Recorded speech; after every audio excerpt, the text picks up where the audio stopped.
আসসালামু আলাইকুম। 51তম বিসিএস প্রিলি এবং রিটেন কম্বো ব্যাচে অথবা যারা শুধুমাত্র প্রিলি রিটেনের জন্য আলাদা করে ভর্তি হয়েছো সবার জন্যই আজকের ওরিয়েন্টেশন প্রোগ্রামে তোমাদের স্বাগতম। তোমাদের সাথে আছি আমি ডক্টর শামসুল আরেফিন। আজকের সেশনটা যেহেতু তোমার কোর্স শুরুর প্রথম ক্লাস, খুবই গুরুত্বপূর্ণ। আজকের ক্লাস আমি বলে দিব আগামী একটা বছর আমাদের কিভাবে যাবে, কমনলি আমরা কি কি ভুল করি, চাকরি প্রার্থীরা কি ভুলের কারণে আমরা হচ্ছে যে জব পাওয়া থেকে বঞ্চিত হই। আরেকটা হচ্ছে আমাদের 50 বা এর আগে 47 ওই ব্যাচগুলোর থেকে 51 ব্যাচ কেন আলাদা, এখানে আমরা কি কি জিনিস নতুন করে ইমপ্লিমেন্ট করতেছে এটা আজকের সেশনে তোমরা ধারণা পেয়ে যাবা, এবং কোন প্রক্রিয়ায় আগাইলে তুমি তোমার স্বপ্ন বাস্তবায়ন করতে পারবা মোটামুটি ধারণা পেয়ে যাবা। তো আমি সবাইকে রিকোয়েস্ট করবো তুমি তোমার হাতগুলো পকেটে ঢুকে ফেলো, নাহলে পরে কমেন্ট করতে ইচ্ছা করবো। কোনো কমেন্ট করার দরকার নেই, তুমি জাস্ট স্ক্রিনের দিকে তাকায় থাকো, কোনো নোট করা লাগবে না, তুমি এই রেকর্ডিংটা পেয়ে যাবা। আমি ডাক্তার শামসুল আরিফিন, আগে তোমাদের সাথে পরিচিত হয়েছিলাম আমার পড়াশোনা এমবিবিএস কুমিল্লা মেডিকেল কলেজ থেকে। এরপর আমি পাবলিক হেলথে মাস্টার্স করি ব্র্যাক জেমস প্রিগ্রান্ড স্কুলের পাবলিক হেলথ থেকে। আর আমি নিজে বিসিএস প্রিলি দেই 4বার, 35, 36, 38, 38, এবং বলা হয়ে থাকে এই 4টা বিসিএস প্রিলি বাংলাদেশ ইতিহাসে অন্যতম কঠিন প্রিলি ছিল। তোমার হচ্ছে 35 এবং 37, আমি 37-এর ক্যাডার। প্রথম দুবার আমি হচ্ছে বিসিএস নিয়ে ওরকম ওই যে বড় ছিল না ওরকম, সো কে বলে নাই বিসিএস এর গুরুত্বটা কি। তখনও অনেক কিছু ভাবতাম উড়াধুরা যে তোমার এই বিসিএস চাকরি এগুলা কে করে, এগুলা করবো না, এগুলা হ্যাঁ প্রাইভেট চাকরি করব। তো কেউ তো বুঝাই বলে নাই বিসিএস চাকরির গুরুত্ব কি। তো তখন প্রাইভেট চাকরি করতাম 37তম। তো তখন আমি মনে করি যে প্রাইভেট চাকরি বাংলাদেশে খুবই আনস্ট্রাকচার্ড, যে কোনো সময় খুব ভালনারেবল। তো এই সকল কারণে যেটা আমি আমার ফ্যামিলির একমাত্র আর্নিং মেম্বার, আমার মনে হয়েছে যে আমি প্রাইভেট চাকরিতে আমার একটা সময় যদি কোনো চাকরিতে কোনো ভালনারেবিলিটি হয় তাহলে আমার ফ্যামিলি এটা আসলে অ্যাফোর্ড করতে পারবে না। দ্যাটস ওয়াই আমি তখন 37-18 বসে এবং আমি বিসিএস চাকরিতে জয়েন করি। 2023 সালের অগাস্ট থেকে আমি বিসিএস চাকরিতে নাই। আর আমি মোটামুটি বাংলাদেশ এবং দুবাই দু জায়গায় থাকি। আমি বিসিএস পড়ানোর পাশাপাশি আমি হচ্ছে দুবাইতে বিশেষ করে আমি ডিজিটাল মার্কেটিং বিভিন্ন সলিউশন দিই। আর এছাড়াও আমার একটা ইন্টারেস্টের ব্যাপার হচ্ছে স্টক মার্কেট। আমাদের একটা গ্রুপ আছে ভাই বেড়াদের বিনিয়োগ প্ল্যান। অল্প কিছু মানুষের পোর্টফোলিও ম্যানেজ করি, সামনে হয়তো প্রফেশনালি হয়তো করার আমার ইচ্ছা আছে, সেটা দেখা যাক। আর পিটিওতে আমি ফাউন্ডার এবং চিফ ইনস্ট্রাক্টর। তো তোমরা যখন এখানে আসছো আমাদের এখানে, তুমি মনে করবা তুমি পিটিও এর নৌকায় উঠে গেছো, তোমার সামনে 51 বিসিএস ক্যাডার অপেক্ষা করতেছে। তাহলে দেখো এখানে আমরা অনেক সিদ্ধান্ত নিব আমরা, হ্যাঁ পরিস্থিতির সাপেক্ষে মাঝে মধ্যে আমাদের কিছু ডিসিশন পাল্টানো লাগবে, হ্যাঁ এরকম অনেক কিছুই করবো। সবকিছুই আমাদের টার্গেট একটাই, আমাদের গন্তব্যে পৌঁছানো। তাহলে এখানে আমরা যা কিছু করি না কেন সবকিছুই আমাদের উদ্দেশ্য হচ্ছে আমরা যাতে গন্তব্যে পৌঁছাতে পারি। তো আমরা প্রত্যেকটা সিদ্ধান্ত আমরা প্রিভিয়াস ব্যাচ থেকে গবেষণা লব্ধ, যে প্রিভিয়াস বিসিএস ব্যাচগুলোতে আমরা কি কি ঘাটতি ছিল সেগুলো নিয়ে আমরা আসলে কাজ করতে চাই। তোমরা দেখবে 51-এ আমরা কি চেঞ্জ আনছি। তো আমরা প্রতি ব্যাচ শেষে একটা রিভিউ নেই, স্টুডেন্টদের সেই রিভিউ অনুযায়ী আমরা তখন পরের ব্যাচে এই জিনিসগুলো ইমপ্লিমেন্ট করার ট্রাই করি। পিটু এর যাত্রা আমাদের পূর্ণাঙ্গ ব্যাচ শুরু 42 বিসিএস দিয়ে। এরপরে আমরা এখন তোমরা আমাদের 51st ব্যাচ। হ্যাঁ, তো একটা প্রতিষ্ঠান তোমার হচ্ছে যদি এখানে কোনো কিছু ভালো না পড়ানো হইতো, কোনো সিস্টেম না থাকতো, তাহলে নিশ্চয়ই এখান থেকে আমি ডেফিনেটলি বলবো পিটিও এখনো ছোট প্রতিষ্ঠান, কিন্তু এত ছোট প্রতিষ্ঠান থেকে এখন এতজন প্রিলি পাস করতেছে, ক্যাডার হচ্ছে, তো ডেফিনেটলি এখানে ওরকম সার্ভিস না থাকলে এটা পসিবল হইতো না। ডেফিনেটলি এখানে তোমাদের রিপোর্ট আছে, হ্যাঁ। তো পিটিওর ওই সিস্টেমের কারণেই এখান থেকে যারা পাস করে বা যারা ক্যাডার হচ্ছে এখানে সিস্টেমটার কারণেই 51তম বিসিএস কোর্সে আমরা যে যে জিনিসগুলো এখানে প্ল্যান করছি, চলো আমরা সেগুলো একটু একটু তোমাদের সাথে আলোচনা করব। 46 এর পর মানে 47, এরপর 48 স্পেশাল, 49 স্পেশাল, 50, হ্যাঁ এখানে অনেক কিছু খুবই তাড়াহুড়োর উপরে ঘটে গেছে। একটা প্রিলি চলতেছে, কোনোটা লিখিত চলতেছে, কোনোটা ভাবে চলতেছে, হ্যাঁ সব তাড়াহুড়োর উপরে। আমাদেরকেও তখন এরকম মাল্টিপল ব্যাচ আনতে হয়েছে, কোনোটা ক্রাশ ব্যাচ চলে, কোনোটা নিউ ব্যাচ চলে, কোনোটা হচ্ছে রিটেন ব্যাচ চলে। 51-এ আমরা কোনো কমপ্লিট কোনো ক্রাশ কোর্স বা কোনো নিউ ব্যাচ আর আনবো না, আমরা এই ব্যাচটাতে আমরা 100% ইফোর্ট আমরা দিতে চাই। তোমরা যারা ভর্তি হয়ে গেছো সুতরাং এই ব্যাচটা নিয়ে আমরা আগাবো। মাঝপথে কেউ আসলে সে প্রিভিয়াস রেকর্ডিং দেখে নিবে, কোনো কমপ্লিট কোনো কোর্স আর আসবে না আমাদের। হ্যাঁ, বিষয়ভিত্তিক কোনো কোর্স করা যেতে পারে সামনে, হয়তো আমাদের সেটা ক্যাম্পাস টু ক্যারিয়ার প্রোগ্রামে বিষয়ভিত্তিক যেগুলো তোমার বড় সাবজেক্ট বাংলাদেশ বিশ্ববিদ্যালয়, আন্তর্জাতিক বিশ্ববিদ্যালয়, এরকম বিষয়ভিত্তিক কিছু কোর্স আসবে, কিন্তু আমরা এরকম নিউ ব্যাচ আমরা আনবো না, কারণ সেই দিকে খুবই তাড়াহুড়া হয়ে যায় আমাদের জন্য, তোমাদের জন্য এটা থাকবে না। এবার আমাদের ফুল মনোযোগ আমরা 51 ব্যাচে দিব। আর আমি পার্সোনালি আমি তোমাদের 51 ব্যাচ, যেহেতু একটা মতো ব্যাচ থাকবে, সুতরাং আমার আর অন্য কোনো দিকে আমার মনোযোগ থাকবে না। আমার এখন ধ্যান জ্ঞান একটাই থাকবে, সেটা হচ্ছে আমার পরিবার এবং আমার 51 ব্যাচ। তো 51 ব্যাচ আমার একটা পরিবার হবে ইনশাল্লাহ, হয়ে গেছে অলরেডি, হবে না। তো আমার নিজের পুরোপুরি মনোযোগ থাকবে 51 ব্যাচে এবং আমার যে পরিবারের উপরে। অন্য সময় যেটা হইতো যে স্টুডেন্টদের কমপ্লেন, যেটা আরিফিন ভাই তো অত বেশি সময় দেয় না আমাদেরকে, এখন যখন অনেকগুলো ব্যাচ থাকে তখন আমাকে বিভিন্ন ব্যাচ নিয়ে আমাকে মাথা ঘামাইতে হয়, এইগুলো করতে গিয়ে তো নির্দিষ্ট একটা ব্যাচ অনেক টাইম দেওয়া হয় না। এই আমি স্বীকার করতেছি এবং আমি আমার সীমাবদ্ধতা মেনে নিচ্ছি, সব ব্যাচে আমি সমান ইফোর্ট আমি দিতে পারি নাই। তো 51 ব্যাচে আমি শুরু থেকে অ্যাক্টিভ থাকবো ইনশাল্লাহ, যদি একটা মতো ব্যাচ থাকবে, এটা আমার জন্য কঠিন হবে না। তো আমরা এখানে পুরো এক বছরে একটা সিস্টেমেটিক প্ল্যান সাজাইছি। হ্যাঁ, প্রিভিয়াস ব্যাচগুলোতে দেখা যেত যে আমরা ক্লাস ব্যাচে আছে, আমাদের নিয়ম পাল্টাতে হচ্ছে, নিউ ব্যাচের নিয়ম পাল্টাতে হচ্ছে। এই বছর আমরা সেটা করব না, এই একটা ব্যাচকে আমরা সিস্টেমেটিক ওয়েতে সাজাইছি, এটা আমরা তোমার স্টেকে থাকা ট্রাই করবো। এরপরে যারা আসবে ওরা বিষয়ভিত্তিক কোর্স করবো বা রেকর্ডেড কোর্স দেখবে। তো দেখো, এটা বারবার বলছে, প্রিলি হলে বাছাই করবো, বিসিএস হলো আসলে লিখিত পরীক্ষা। তো লিখিত পরীক্ষা ভালো করার জন্য আমরা যে হার্ডলস গুলো আমরা ফেস করি বা আমরা নিজেরা যেগুলো ফেস করছি আমাদের বিভিন্ন ব্যাচে, সেগুলো মোকাবেলার জন্য আমরা এখানে কি প্ল্যান আনছি। দেখো, আমি তোমাদের এর আগে লাস্টে যে ওয়েবিনারটা নিলাম সেখানে আমরা দেখাচ্ছি যে বাংলাদেশ বিষয়াবলী, আন্তর্জাতিক বিষয়াবলীতে লিখিততে কোনো কিছুই হুবহু বই থেকে কমন আসবে না, হুবহু কোনো কিছু বই থেকে কমন আসবে না। তুমি বেশিরভাগ জিনিস তোমার রেসিডুয়াল নলেজ থেকে লিখবা। দেখো, যে তুমি এখন টপ ক্যাটাগরিতে যাদেরকে দেখতেছো, তারা যে বলে যে সে মাত্র 6 মাস পরে পাস করছে, 2 মাস পরে ক্যাডার হয়েছে, 8 মাস পরে ক্যাডার হয়েছে, এই কথাগুলোর মধ্যে বিভিন্ন দুর্ফল আছে। দুর্ফলটা কি? যে লোকটা বলতেছে সে জাস্ট 2 মাস বা 3 মাস পরে ক্যাডার হয়েছে, ও আসলে ছোটবেলা থেকে পড়াশোনায় ভালো, পত্র পত্রিকা পড়ে, ম্যাগাজিন পড়ে, সবসময় অ্যাক্টিভ, পত্রিকায় কলম পড়ে এবং সে টিপিক্যাল ভালো স্টুডেন্ট। সে ম্যাথমেটিক্যাল ভালো, বিজ্ঞানে ভালো, আইসিটি ভালো, এগুলো তার পড়া লাগে, ইংলিশে ভালো, সে ইংলিশ ফ্লুয়েন্ট, রাইটিং এ ভালো, ছোটবেলা থেকে এগুলোতে সে ভালো, এগুলো এবং এগুলো সে চর্চা করছে ইউনিভার্সিটি লাইফে। সে যখন বলে সে 3 মাসে শেষ করে ফেলছে, ওটার সাথে মিলালে হবে না। প্রতিটা মানুষ ডিফারেন্ট, সুতরাং অন্য কেউ 2 মাসে ক্যাডার হয়ে গেছে, অন্য কেউ 6 মাস পরে ক্যাডার হয়ে গেছে, এই মোটিভেশনের ফাঁদে তুমি পা দিবা না। পাস করার পরে তুমিও তখন চাপা মারবা, 2 মাস পরে ক্যাডার হয়েছে, 6 মাস পরে ক্যাডার হয়েছে। ওইটা হওয়ার জন্য ও হাই স্কুল লাইফ থেকে একটা প্রস্তুতি কাজ আসছে না।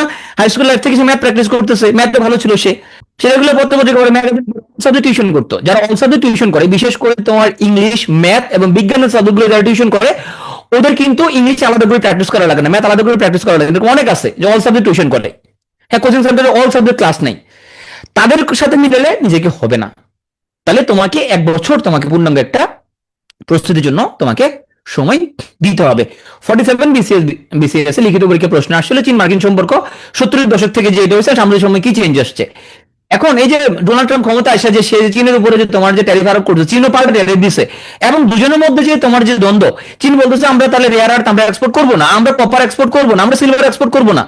তখন মার্কিন যুক্তরাষ্ট্র আবার কি করছে, ওরা আবার এক নম্বর হয়েছে ওরা। এই জিনিসগুলো কখন জানবা? যখন তুমি পত্রিকার কলম পড়বো তখন তুমি জানবা, তখন তুমি লিখতে পারবা, হ্যাঁ, আদারওয়াইজ লিখতে পারবা না। হ্যাঁ, তাহলে এই জিনিসটা আমরা কিভাবে সলভ করছি পিটুয়েতে প্রতি শুক্রবার। আজকে যেহেতু আমাদের ওরিয়েন্টেশন, আমাদের আজকের ইয়েটা পত্রিকা সেশন আগামীকাল হবে। আমরা পুরো 1 সপ্তাহে যতগুলো তোমার হচ্ছে খুবই গুরুত্বপূর্ণ আর্টিকেল, কারণ এটা আগে আমি যখন তোমাদের বলতাম পত্রিকা পড়তে হবে, এটা মোটিভেশনের মতো শোনাইতো। এখন আমি জানি এখানে অনেকেই তোমার এই মোটিভেশন অনুযায়ী কাজ হবে না, কারণ তুমি কটা পত্রিকা কিনবা আর কোন পত্রিকাটা গুরুত্বপূর্ণ, কোন আর্টিকেল গুরুত্বপূর্ণ, এটা অনেকের পক্ষে বোঝা সম্ভব না। আমরা সবাই এখানে সবার মেধা সমান না, যতই আমি বলে না কেন সবার মেধা সমান, এগুলো ফালতু কথা। সবার মেধা জীবনও সমান না, আমাদের সবার মেধা সমান না। অনেকের সময় লাগে একটা জিনিস বুঝতে, আমার নিজের পার্সোনালি কোনো বিষয় বুঝতে অনেক সময় লাগে। আমি একটু সময় নিয়ে ছাড়া কোনো বুঝি না, আমি খুব তাড়াহুড়া করে কোনো কিছু বুঝি না, আমি একটু সময় নিয়ে বুঝি। এরকম অনেকে আছে যে একটু তাড়াহুড়া করে বুঝে না, সময় লাগে বুঝতে। তো সেক্ষেত্রে আমি মনে করি যে আমরা এক্ষেত্রে একটু গাইড করতে পারি তোমাদেরকে। এই জন্য আমরা প্রতি সপ্তাহে সাপ্তাহিক নির্বাচিত কলাম আয়োজন করছি। তোমরা যে কোর্সে ভর্তি হয়েছো, তোমাদের কোর্সে দেখবা তোমাদের 2টা টেলিগ্রাম গ্রুপের লিঙ্ক আছে। এই 2টা টেলিগ্রাম গ্রুপের লিঙ্কের মধ্যে দেখবা সাপ্তাহিক নির্বাচিত কলামের টেলিগ্রাম গ্রুপের একটা লিঙ্ক আছে। এই টেলিগ্রাম গ্রুপটা তুমি যখন এই গ্রুপটা যখন তুমি অ্যাড হয়ে যাবা, সেখানে দেখবা আমরা কিন্তু এখানে খুব সিলেক্টেড যে আর্টিকেল গুলো একদম সামারি করে সুন্দর করে পাওয়ারপয়েন্ট প্রেজেন্টেশন দিয়ে আমরা এখানের মধ্যে তোমাকে গুছিয়ে দিচ্ছি। হ্যাঁ, আমাদের এই সাপ্তাহিক নির্বাচিত কলাম, এখানে তোমরা অনেকে আসো, বাকিটা জয়েন করে ফেলবা। রেকর্ডিং গুলো এখানে থাকে, আবার ওয়েবসাইটেও আছে, 2 জায়গায় আছে। সাপ্তাহিক নির্বাচিত কলামের রেকর্ডিং গুলো আমরা টেলিগ্রাম গ্রুপে দিয়ে দিই, আমার ওয়েবসাইটে তোমাদের কোর্সের ভিতরে আছে, 2 জায়গায় এখন পাবা। হ্যাঁ, পিডিএফ গুলো আমরা টেলিগ্রাম গ্রুপে সব দিয়ে দিচ্ছি। এই পিডিএফ গুলোর মধ্যে এখানে অসংখ্য পিডিএফ আমরা কি করতেছি, আমরা নিজেরাই আমরা আবার তোমাদেরকে সামারি করে দিচ্ছি, সুন্দর করে এখানের মধ্যে আমরা সামারি করে দিচ্ছি। তাহলে এই সামারিগুলো আমরা এখানে লাইভ সেশনের মধ্যে শেষ করাই দেই। যারা লাইভ সেশনে জয়েন করতে পারবে না কোনো কারণে, তুমি পরে রেকর্ডিংটা দেখে নিতে পারো, পরে এই পিডিএফ গুলো তুমি এটা গোথ্রু করো। দেখো কত সুন্দর করে একটা পিডিএফ বানাই দেওয়া হয়েছে। হ্যাঁ, যে 2002 সালে 13.2%, দেখো এই আমরা একদম গোল্লা করে বড় করে দিছি। হ্যাঁ, কোনো কিছু মুখস্থ করতে হবে না।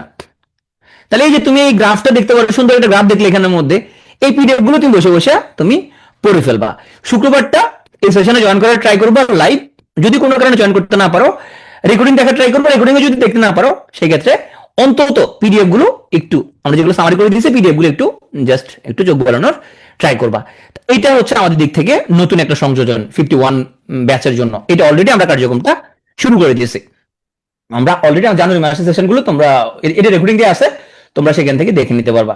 হ্যাঁ, এটা আমরা যদি আমরা বিশ্বাস করি যে আমরা এক বছরে যদি মোটামুটি 40টা সেশন আয়োজন করতে পারি, এক বছরে 40টা সেশন, 40টা সেশনে তোমার কম করে হলে প্রতি সেশনে তোমার 6টা করে আর্টিকেল যদি হয়, 240টা আর্টিকেল একদম লাইভ আলোচনা হইতেছে তোমার এখানের মধ্যে। আরো বেশি আলোচনা হয়, কোন কোন সেশন 10টা আর্টিকেল নিয়ে আলোচনা করি। আর কি সংযোজন আমরা করছি এখানের মধ্যে, আমরা এক মাসের নিউজ পেপার আর্টিকেল গুলো একদম সিলেক্ট করে তোমাদেরকে এখন আমরা সামারি করে দিচ্ছি। আমি একটু দেখাই কোথায় বাবা, এটা আজকে আপলোড হয়ে গেছে, আমি একটু দেখাই। তুমি তোমার কোর্সে ঢুকবা, তোমার কোর্সে যদি ঢুকো তাহলে মাই কোর্সে যাও, কোর্সে ঢুকার পরে এই যে 51 BCS এখানের মধ্যে দেখবা লাস্টের দিকে দুটো সেকশন আছে, সিলেক্টেড নিউজ পেপার আর্টিকেল, এই সেগমেন্টে চলে যাবা, এখানে চলে যাও। হ্যাঁ, দেখো এখানে আমরা হচ্ছে জানুয়ারি 2026 অলরেডি আপলোড হয়ে গেছে। দেখো অরিজিনাল আর্টিকেল সামারি, তুমি তোমার কাজে প্রতিদিন, তাহলে ফেব্রুয়ারি মাসটা এখানে আমরা জানুয়ারি প্রতি মাসের আমরা চেষ্টা করবো, যেমন আমরা মার্চের 7 তারিখের মধ্যে ফেব্রুয়ারি 30টা দিয়ে ফেলার আমরা ট্রাই করবো। তাহলে দেখো অরিজিনাল আর্টিকেল ফোল্ডারে তোমার এখানে অরিজিনাল যে আর্টিকেলটা আছে তুমি ডাউনলোড করতে পারবা, তুমি চাইলে প্রিন্টও করতে পারো, তোমার ইচ্ছা প্রিন্টও করতে পারবা। হ্যাঁ, তো তোমার ইচ্ছা তুমি প্রিন্ট করতে পারবা, তুমি ইয়া করো। তাহলে দেখো এখানে অরিজিনাল আর্টিকেল কোনটা, এই যে এটা ধরো, এই যে growing interest Iran do not necessarily herald আর রিটার্ন টু মনার্কি। এই যে লোকজন বলতেছে যে ইরানেরা ওদের যে ওরা যে আন্দোলন করতেছে এটা হলো রেজা শাহ পাহলভিকে ফেরানোর জন্য, এটা না, এটা তোমার ডিপ্লোম্যাটিক এডিটর যে প্যাট্রিক উইন্টর গার্ডিয়ানের সেইটাকে অপোজ করছে, বলছে না এটা ট্রু না এটা। হ্যাঁ, ওরা এটা রেজিম চেঞ্জ চায়, কিন্তু রেজা শাহ পাহলভিকে ফেরাতে চায় না। এই ইংলিশ আর্টিকেলটাকে আমরা, তুমি আগে এইখান থেকে একবার পড়লা, এখানের মধ্যে দেখো আমি সুন্দর একটা সামারি করে দিচ্ছি এখানের মধ্যে। এখানে আমরা কিন্তু বাংলাদেশ আন্তর্জাতিক দুটা মিলাই। হ্যাঁ, দেখো এটা পরে কি লাভ হবে তোমাকে দেখাই। ধরো এই আর্টিকেলটা যে লোকায়ত কৃষিকে উপেক্ষা করে খাদ্য নিরাপত্তা সম্ভব কেন, একটা আর্টিকেল। এইখানে আমাদের বর্তমানে লোকায়ত যে টেকনোলজি গুলো, এগুলো যে আমরা যে এখন আর মানতেছি না, ফলো করতেছি না, শুধুমাত্র আমরা হচ্ছে শুধুমাত্র আমাদের মানে মডার্ন টেকনোলজি ব্যবহার করতেছি, এটা দিয়ে আসলে আমরা কি খাদ্য স্বয়ংসম্পূর্ণতা পাবো কিনা। হ্যাঁ, এখানে রাইটার জানতে চাইছে। তো এই আর্টিকেল গুলো কি করছি আমরা, এগুলো আমরা আবার তোমাদের সামারি আর্টিকেল দিছি, একটু দেখাই। আমি লোকায়ত কৃষিটাই যদি বলি এখানের মধ্যে, দেখো এখানে আচ্ছা অরিজিনাল আর্টিকেল, এটা আমি সামারিটাই ঢুকি একটু। এই যে দেখো কত সুন্দর করে সামারি করে দিয়েছি আমরা, তুমি একটু দেখো এটা একদম সুন্দর করে। এটা কিন্তু 100% এআই দিয়ে না এখানের মধ্যে, এখানে সামারিটা এআই দিয়ে করে এরপরে একজন এডিটর এখানের মধ্যে সেন্টেন্স গুলো নিজেদের মতো করে আমরা লিখে নিচ্ছি। মনে করো না শুধু এআই দিয়ে একটা সামারি করেছি ভিডিও থেকে, না, এটার জন্য আমরা দুজনকে নিয়োগ দিয়েছি, ওদের কাজ হলো এটাকে একদম হিউম্যান ফ্রেন্ডলি করে এটাকে আবার রিডাইট করা। তাহলে এখানে পুরো আর্টিকেলটাকে আমরা কি করেছি, নিজেদের মতো সামারি করে দিয়েছি। এখানে তুমি নিজে এই টার্মগুলো পড়তেছো, ধরো তুমি এটা মুখস্থ করার দরকার নাই, তুমি সেটা বুঝে বুঝে পড়লা। এই যে বুঝে বুঝে পড়ার পরে আমরা এখানে টার্মগুলো আছে, টার্মগুলো আবার নিচে দিয়ে আবার সেপারেট করে দিছি। তাহলে তুমি যখন আমাদের, তোমরা জানো যে বিসিএস পরীক্ষায় যে আমরা এই যে খাদ্যের ক্ষেত্রে যে আমাদের যে একটা চ্যালেঞ্জ, এই রিলেটেড প্রশ্ন কিন্তু আসে। সেখানে যখন তুমি এরকম টার্ম উল্লেখ করবা যে লোকায়ত কৃষির যে প্রবর্তন, আমাদের বাপদাদারা যেভাবে যে টেকনোলজিতে কৃষিকাজ করতো, এইটা কেন প্রয়োজনীয়, এটা ফেরানো কেন প্রয়োজনীয়, এই রিলেটেড তোমার একটা কনসেপ্ট ডেভেলপ করলো। তোমার লিখিত খাতার মধ্যে তুমি তখন এই রিলেটেড তুমি একটা লেখা লিখলা, একটা লোকায়ত কৃষি টার্মটা জানলা শুধুমাত্র, যে লোকায়ত কৃষির প্রবর্তন, যে আমরা এখন এই যে বাণিজ্যিক যে বীজ, তোমরা জানো যে বীজ এইটা কিন্তু একটা কর্পোরেট একটা আগ্রাসন। আমেরিকা করবো যে ওদের বীজ কিন্তু যাতে আমাদের দেশের বীজ না থাকে। তাহলে ওদের বাণিজ্যিক বীজের আগ্রাসন রোখার জন্য আমরা আঞ্চলিক পর্যায়ে সিড লাইব্রেরি করবো আমরা, বা বীজ ব্যাংক স্থাপন, এটা পৃষ্ঠপোষকতা দিতে হবে, এই লাইনটা তো মাথায় থাকবে। তাহলে সামনে কখনো লিখিত পরীক্ষা যখন আসবে তোমাকে যে বাংলাদেশে খাদ্য নিরাপত্তা কেমনে শুরু করবেন, তুমি তো এই লাইনটা তুমি দেখতে পারবা যে আমাদের লোক এত কৃষির প্রবর্তন করতে হবে, এখানের মধ্যে লোকালি সিড লাইব্রেরি বানাইতে হবে আমাদেরকে, বাণিজ্যিক বীজের আগ্রাসন রুখতে হবে আমাদের, আমাদের দেশীয় যে বীজ আছে এটাকে প্রোডাকশন দিতে হবে। আমরা বিদেশি বীজের উপর ডিপেন্ড করলে হবে না, কর্পোরেটরা তখন আমরা ওদের আন্ডারে চলে যাবো। এই টার্মগুলো কখন তোমার লেখা আসবে যখন তুমি এরকম আর্টিকেল গুলো পড়বা, কোনো মুখস্থ করার কোনো প্রয়োজন নাই। দেখো কয়েকদিন আগে মার্ক টালি মারা গেছে, তাহলে এটা তো পৃথিবীর জন্য গুরুত্বপূর্ণ যে মার্ক টালি কে ছিল, ওনার আমাদের মুক্তিযুদ্ধ অবদান কি, হ্যাঁ এই রিলেটেড তুমি এখানের মধ্যে অনেক কিছু আরো কিছু জিনিস দেখাই। ধরো এই যে নতুন বিশ্ব ব্যবস্থা বাংলাদেশের যে ঝুঁকি এগুলো, হ্যাঁ নতুন বিশ্ব ব্যবস্থা বলতে আমরা কি বুঝতেছি, এখন তোমরা জানো যে একটা সময় পৃথিবীতে বাইপোলার একটা ব্যবস্থা ছিল, সোভিয়েত রাশিয়া এবং আমেরিকা দুজন পাওয়ারফুল ছিল স্নায়ু যুদ্ধের সময়টা, এরপর ইউনিপোলার হয়ে গেল, আমেরিকা একক আধিপত্য চলে গেল। এখন আবার কি, এখন আমরা দেখতেছি যে আমেরিকা হাত থেকে আস্তে আস্তে কন্ট্রোলটা শিফট হইতেছে, যাদের সঙ্গে যে উদ্দেশ্য গঠিত হচ্ছিল সে উদ্দেশ্য বিরাট করতে পারছে, ভেনেজুয়েলার প্রেসিডেন্টকে তুলে নিয়ে গেছে, যাদের কিছু করতে পারে না এখানের মধ্যে। তাহলে এখন চীন হচ্ছে উদীয়মান শক্তি, তাহলে দেখো এখন এখানের মধ্যে রাশিয়া, চীন এবং আমেরিকা তিনজনের পরাশক্তি। তাহলে এই যে নতুন যে বিশ্ব ব্যবস্থা বাংলাদেশের পররাষ্ট্রনীতির যে ঝুঁকিগুলো এখানের মধ্যে, তাহলে এই আর্টিকেলটা তো যখন তুমি পড়বা তখন তোমার কিছুটা কনসেপ্ট ডেভেলপ করবে। এই কনসেপ্টটা মুখস্থ কনসেপ্ট না, তুমি সত্যি সত্যি বুঝবে একটা জিনিস, যে অর্থনৈতিক গণতন্ত্রায়ন কেন প্রয়োজন। এখন তোমাকে যদি অর্থনৈতিক সংকট নিয়ে লিখতে বলে তখন তুমি এখান থেকে কিছু জিনিস তুমি উল্লেখ করতে পারবে। আমার টার্মগুলো কি আমরা আলাদা করে দিচ্ছি আবার এখানের মধ্যে, বর্তমানে আমাদের কত পার্সেন্ট উচ্চবিত্ত সম্পদগুলো তারা ভোগ করতেছে, হ্যাঁ তাহলে এই যে অর্থনীতির গণতন্ত্রায়ন টার্মটা তুমি জানলা, যখন তুমি এরকম টার্মগুলো জানবা তোমার যখন কনসেপ্ট ডেভেলপ করতে তখন তুমি এক পাতায় লিখতে পারবা। তাহলে আমরা এক বছরে যে আমরা এরকম দেখো আমরা মাস্টার যদি 30টা করে আর্টিকেল যদি পড়ি, এক বছরে আমাদের 250-300 আর্টিকেল আমাদের পড়া হয়ে যাবে। 250-300 আর্টিকেল যা ভালো করে পড়া হয়ে যাবে, দেখো এআই এবং ডিফেক্ট কেউ নির্বাচন আতঙ্ক করতে পারে, এটা সামনের জন্য খুবই গুরুত্বপূর্ণ। এই যে ডিফেক্ট দিয়ে যে তোমার ভিডিও বানায় যে তোমার ভিডিও যে বিকৃত করে ফেলা হচ্ছিল, হ্যাঁ তাহলে এখন এটা সামনের জন্য একটা আমাদের এটা ভয়ঙ্কর একটা চ্যালেঞ্জিং বিষয় হয়ে যাচ্ছে। এখানে আমরা এআই ডিফেক কোনটা কি জিনিস, রোবোকল কি জিনিস, হ্যাঁ এআই জেনারেটেড কন্টেন্ট কোনটা কি জিনিস, এটা ঝুঁকি মোকাবেলা আমাদের কি কি সুপারিশ, যখন তুমি আর্টিকেল গুলো পড়তে থাকবা আমাদের সামারি গুলো পড়তে থাকবা তখন তোমার কনসেপ্ট গ্রো করবে। তোমরা কি আমার সাথে একমত? রেগুলার যদি তুমি যদি পড়ো আর্টিকেল তাইলে তোমার কাজ থাকবে এরকম প্রতিদিন একটা করে আর্টিকেল, তুমি একটা বা দুটা করে আর্টিকেল প্রতিদিন পড়া, কোনো কিছু মুখস্থ করা না, হ্যাঁ এগুলো তোমার থেকে নিয়ে যাচ্ছে না, তুমি পিডিএফ ওয়েবসাইটে গেলে তুমি পাবা। তোমার যদি এখানে পিডিএফ পড়তে ভালো লাগে তুমি প্রিন্ট করতে পারো, কিন্তু তোমার কিছু টাকা পয়সা খরচ হবে, হ্যাঁ তুমি প্রিন্ট করতে পারো। তবে হ্যাঁ তোমরা যদি বলো যে ভাইয়া আমরা এখানের মধ্যে মাসে 30টা আর্টিকেল আমি এখানের মধ্যে সামারি সহ প্রিন্ট করতে তোমাদের 200 টাকার উপরে যদি খরচ হয়, সেক্ষেত্রে আমরা পিটিএ থেকে যদি বই আকার আনি হয়তো তুমি হয়তো 100 টাকার মধ্যে হয়তো কিনতে পারবা। ওইটা আমাদের সামনে প্ল্যান আছে, আমি কথা দিচ্ছি না, প্ল্যান আছে। আমরা দেখবো যে কোন স্টুডেন্ট যদি প্রিন্ট করে পড়তে চাই, প্রিন্ট করে পড়লে যদি দেখা যায় যে এগুলো এগুলো অনেক পেজ, কিন্তু প্রিন্ট করে 200 টাকা দিয়ে প্রিন্ট করা সম্ভব না, এটা এখন প্রিন্টের কস্টিং অনেক বেশি। তাহলে এখানে 30টা article summary plus original article printing cost আরো যদি 300 টাকা হয়ে যাবে, হ্যাঁ তো আমরা যদি দেখি আমরা এটা বই আকারে ছাপালে 100 টাকার নিচে চলে আসবে, কেউ যদি কিনতে আগ্রহী থাকে হয়তো আমরা ছাপাইতে পারি, সামনে আমাদের প্ল্যান আছে এটা। তো এটা জাস্ট আমি প্ল্যানে রাখছি, হ্যাঁ কারণ একটা বই ছাপালে অপরকে 300 বা 400 কপি যদি কিনে তাহলে আমরা বইটা ছাপায় লাভ হবে, সেক্ষেত্রে হয়তো আমরা লাভ করে বলতে পিটিও এখানে কোনো প্রফিট করবে না, তোমাদের বই ছাপানো কুরিয়ার যত খরচ হয় এটা আমাদের প্ল্যানে আমরা রাখছি ইনশাআল্লাহ, যে বই আকারে আমরা অনেকের তোমার কাগজে বই ভালো লাগে। তাহলে তুমি আলাদা করে এখন আর আমি তোমাদের উপর ছেড়ে দিচ্ছি না যে এটা কেন আনছি, কারণ আগে আমি পত্রিকা নিয়ে অনেক কথা বলতাম, পত্রিকা পড়ো পত্রিকা পড়ো পত্রিকা পত্রিকা পড়ো, কিন্তু অনেকে বললে ভাইয়া কি বলো কলম বুঝতেছি না। আমি চিন্তা করলাম শালা এরকম করলে হবে না, তাহলে এখানে আমি আমার শালাকে নিয়ে আসি, ও যে যাকে নিয়ে আসি আমার শালা, ওই আর্টিকেল গুলো ও খুব ব্রিলিয়ান্ট স্টুডেন্ট, ও সুন্দর আর্টিকেল গুলো গুছায় একদম সুন্দর একটা সামারি করছে এখানে, হ্যাঁ এবং পড়তে খুব আরাম লাগতেছে। তো সৌরভ মেজবা, হ্যাঁ ও ঢাকা ইউনিভার্সিটির, তো ওর কাজ হলো মাসে 30 টাকা আর্টিকেল ডেলিভারি দেওয়া, এবং ও খুব সময় নিয়ে সুন্দর করে, হ্যাঁ আমি যখন বলতেছি সুন্দর আমার ভালো লাগছে পড়তে, তোমারও ভালো লাগবে পড়তে ইনশাল্লাহ। তাহলে এই জিনিসটা আমরা তোমাকে নতুন করে সংযোজন করতেছি, তাহলে তোমাকে আমি মোটিভেশন দিব না পত্রিকা পড়ো, সো তুমি এখান থেকে পত্রিকাগুলো পড়ে নিবা। এখন দেখো প্রতিদিন যদি তুমি একটা দুটো আর্টিকেল পড়ো তাইলে তুমি একটু একটু করে ইমপ্রুভ হবা, দেখবা কিছুদিন পরে দেখবা তোমার ইমপ্রুভমেন্টটা অনেক ফাস্ট হচ্ছে। হ্যাঁ, অনেক ফাস্ট ইমপ্রুভমেন্ট হবে তোমার। তুমি প্রতিদিন যদি 1% করে যে ইমপ্রুভ হয় তোমার 365 দিন, তুমি দেখবা কিছুদিন তুমি স্লো যাবা, এমনি স্লো যাবা জ্ঞান। এরপরে তুমি যত পড়বা তত তোমার ইমপ্রুভমেন্ট গুলো কি এভাবে বাড়তে থাকবে তোমার। হ্যাঁ, আর তুমি যদি পড়াশোনা না করো, প্রতিদিন 1% করে যদি কোর্স যদি করো, তাহলে কি হবে তোমার এভাবে হবে। আমাদের নবী যে একটা কথা বলছেন, একটা হাদিস আছে না, যে ধ্বংস তার জন্য যার আজকের দিনটা গতকালের চেয়েও উত্তম হলো না। নবীজির হাদিসে আছে যে যার আজকের দিনটা গতকালকে চেয়ে উত্তম হলো না, তার ধ্বংস হবে। তার মানে নবীজি যেহেতু বলছে এটা ফর শিওর হবে, যার গতকালকে থেকে আজকের দিন উত্তম হয় নাই, এটা ফর শিওর ধ্বংস হবে। তো তাহলে এই পড়াশোনাগুলো করতে থাকলে তুমি 6 মাস পরে তুমি ইমপ্রুভমেন্টটা বুঝতে পারবা।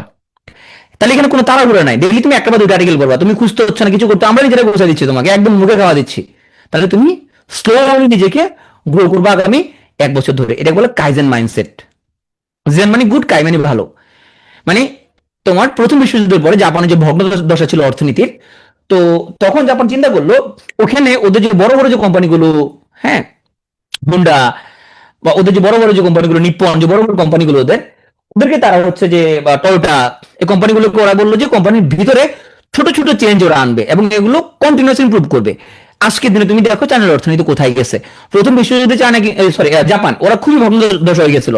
তখন ওরা এইটা প্রবর্তন করছিল যে প্রত্যেকটা তোমার ইন্ডাস্ট্রিতে, বাংলাদেশের জন্য এটা দরকার যে আমরা একবারে অনেক বেশি চেঞ্জ করতে পারবো না, ছোট ছোট ইমপ্রুভমেন্ট গুলো আমরা শুরু করতে পারি। যেন আমরা আমাদের লাইফেও কাইজেন মাইন্ডসেটটা ফলো করতে পারি, ছোট ছোট ইমপ্রুভমেন্ট। জাস্ট আমরা আগে কোনো পত্রিকা পড়তাম না, এখন 2টা করে আর্টিকেল আমরা ডেলি পড়বো। হ্যাঁ, কন্টিনিউয়াস ইমপ্রুভমেন্ট, স্মল ডোজেস। 2টা আর্টিকেল পড়তে তোমার 10 মিনিট লাগবে। তাহলে 1 বছর মধ্যে তুমি দেখবা তুমি কোন জায়গায় তুমি চলে গেছো। এবং এই ছোট ছোট টাইনি স্টেপস, এটা কিন্তু কি কম্পাউন্ডিং হয়ে রেজাল্টে কনভার্ট হয়ে যাবে। এবার আমাদের বিশেষ ফোকাস থাকবে ভোকাবুলারিতে।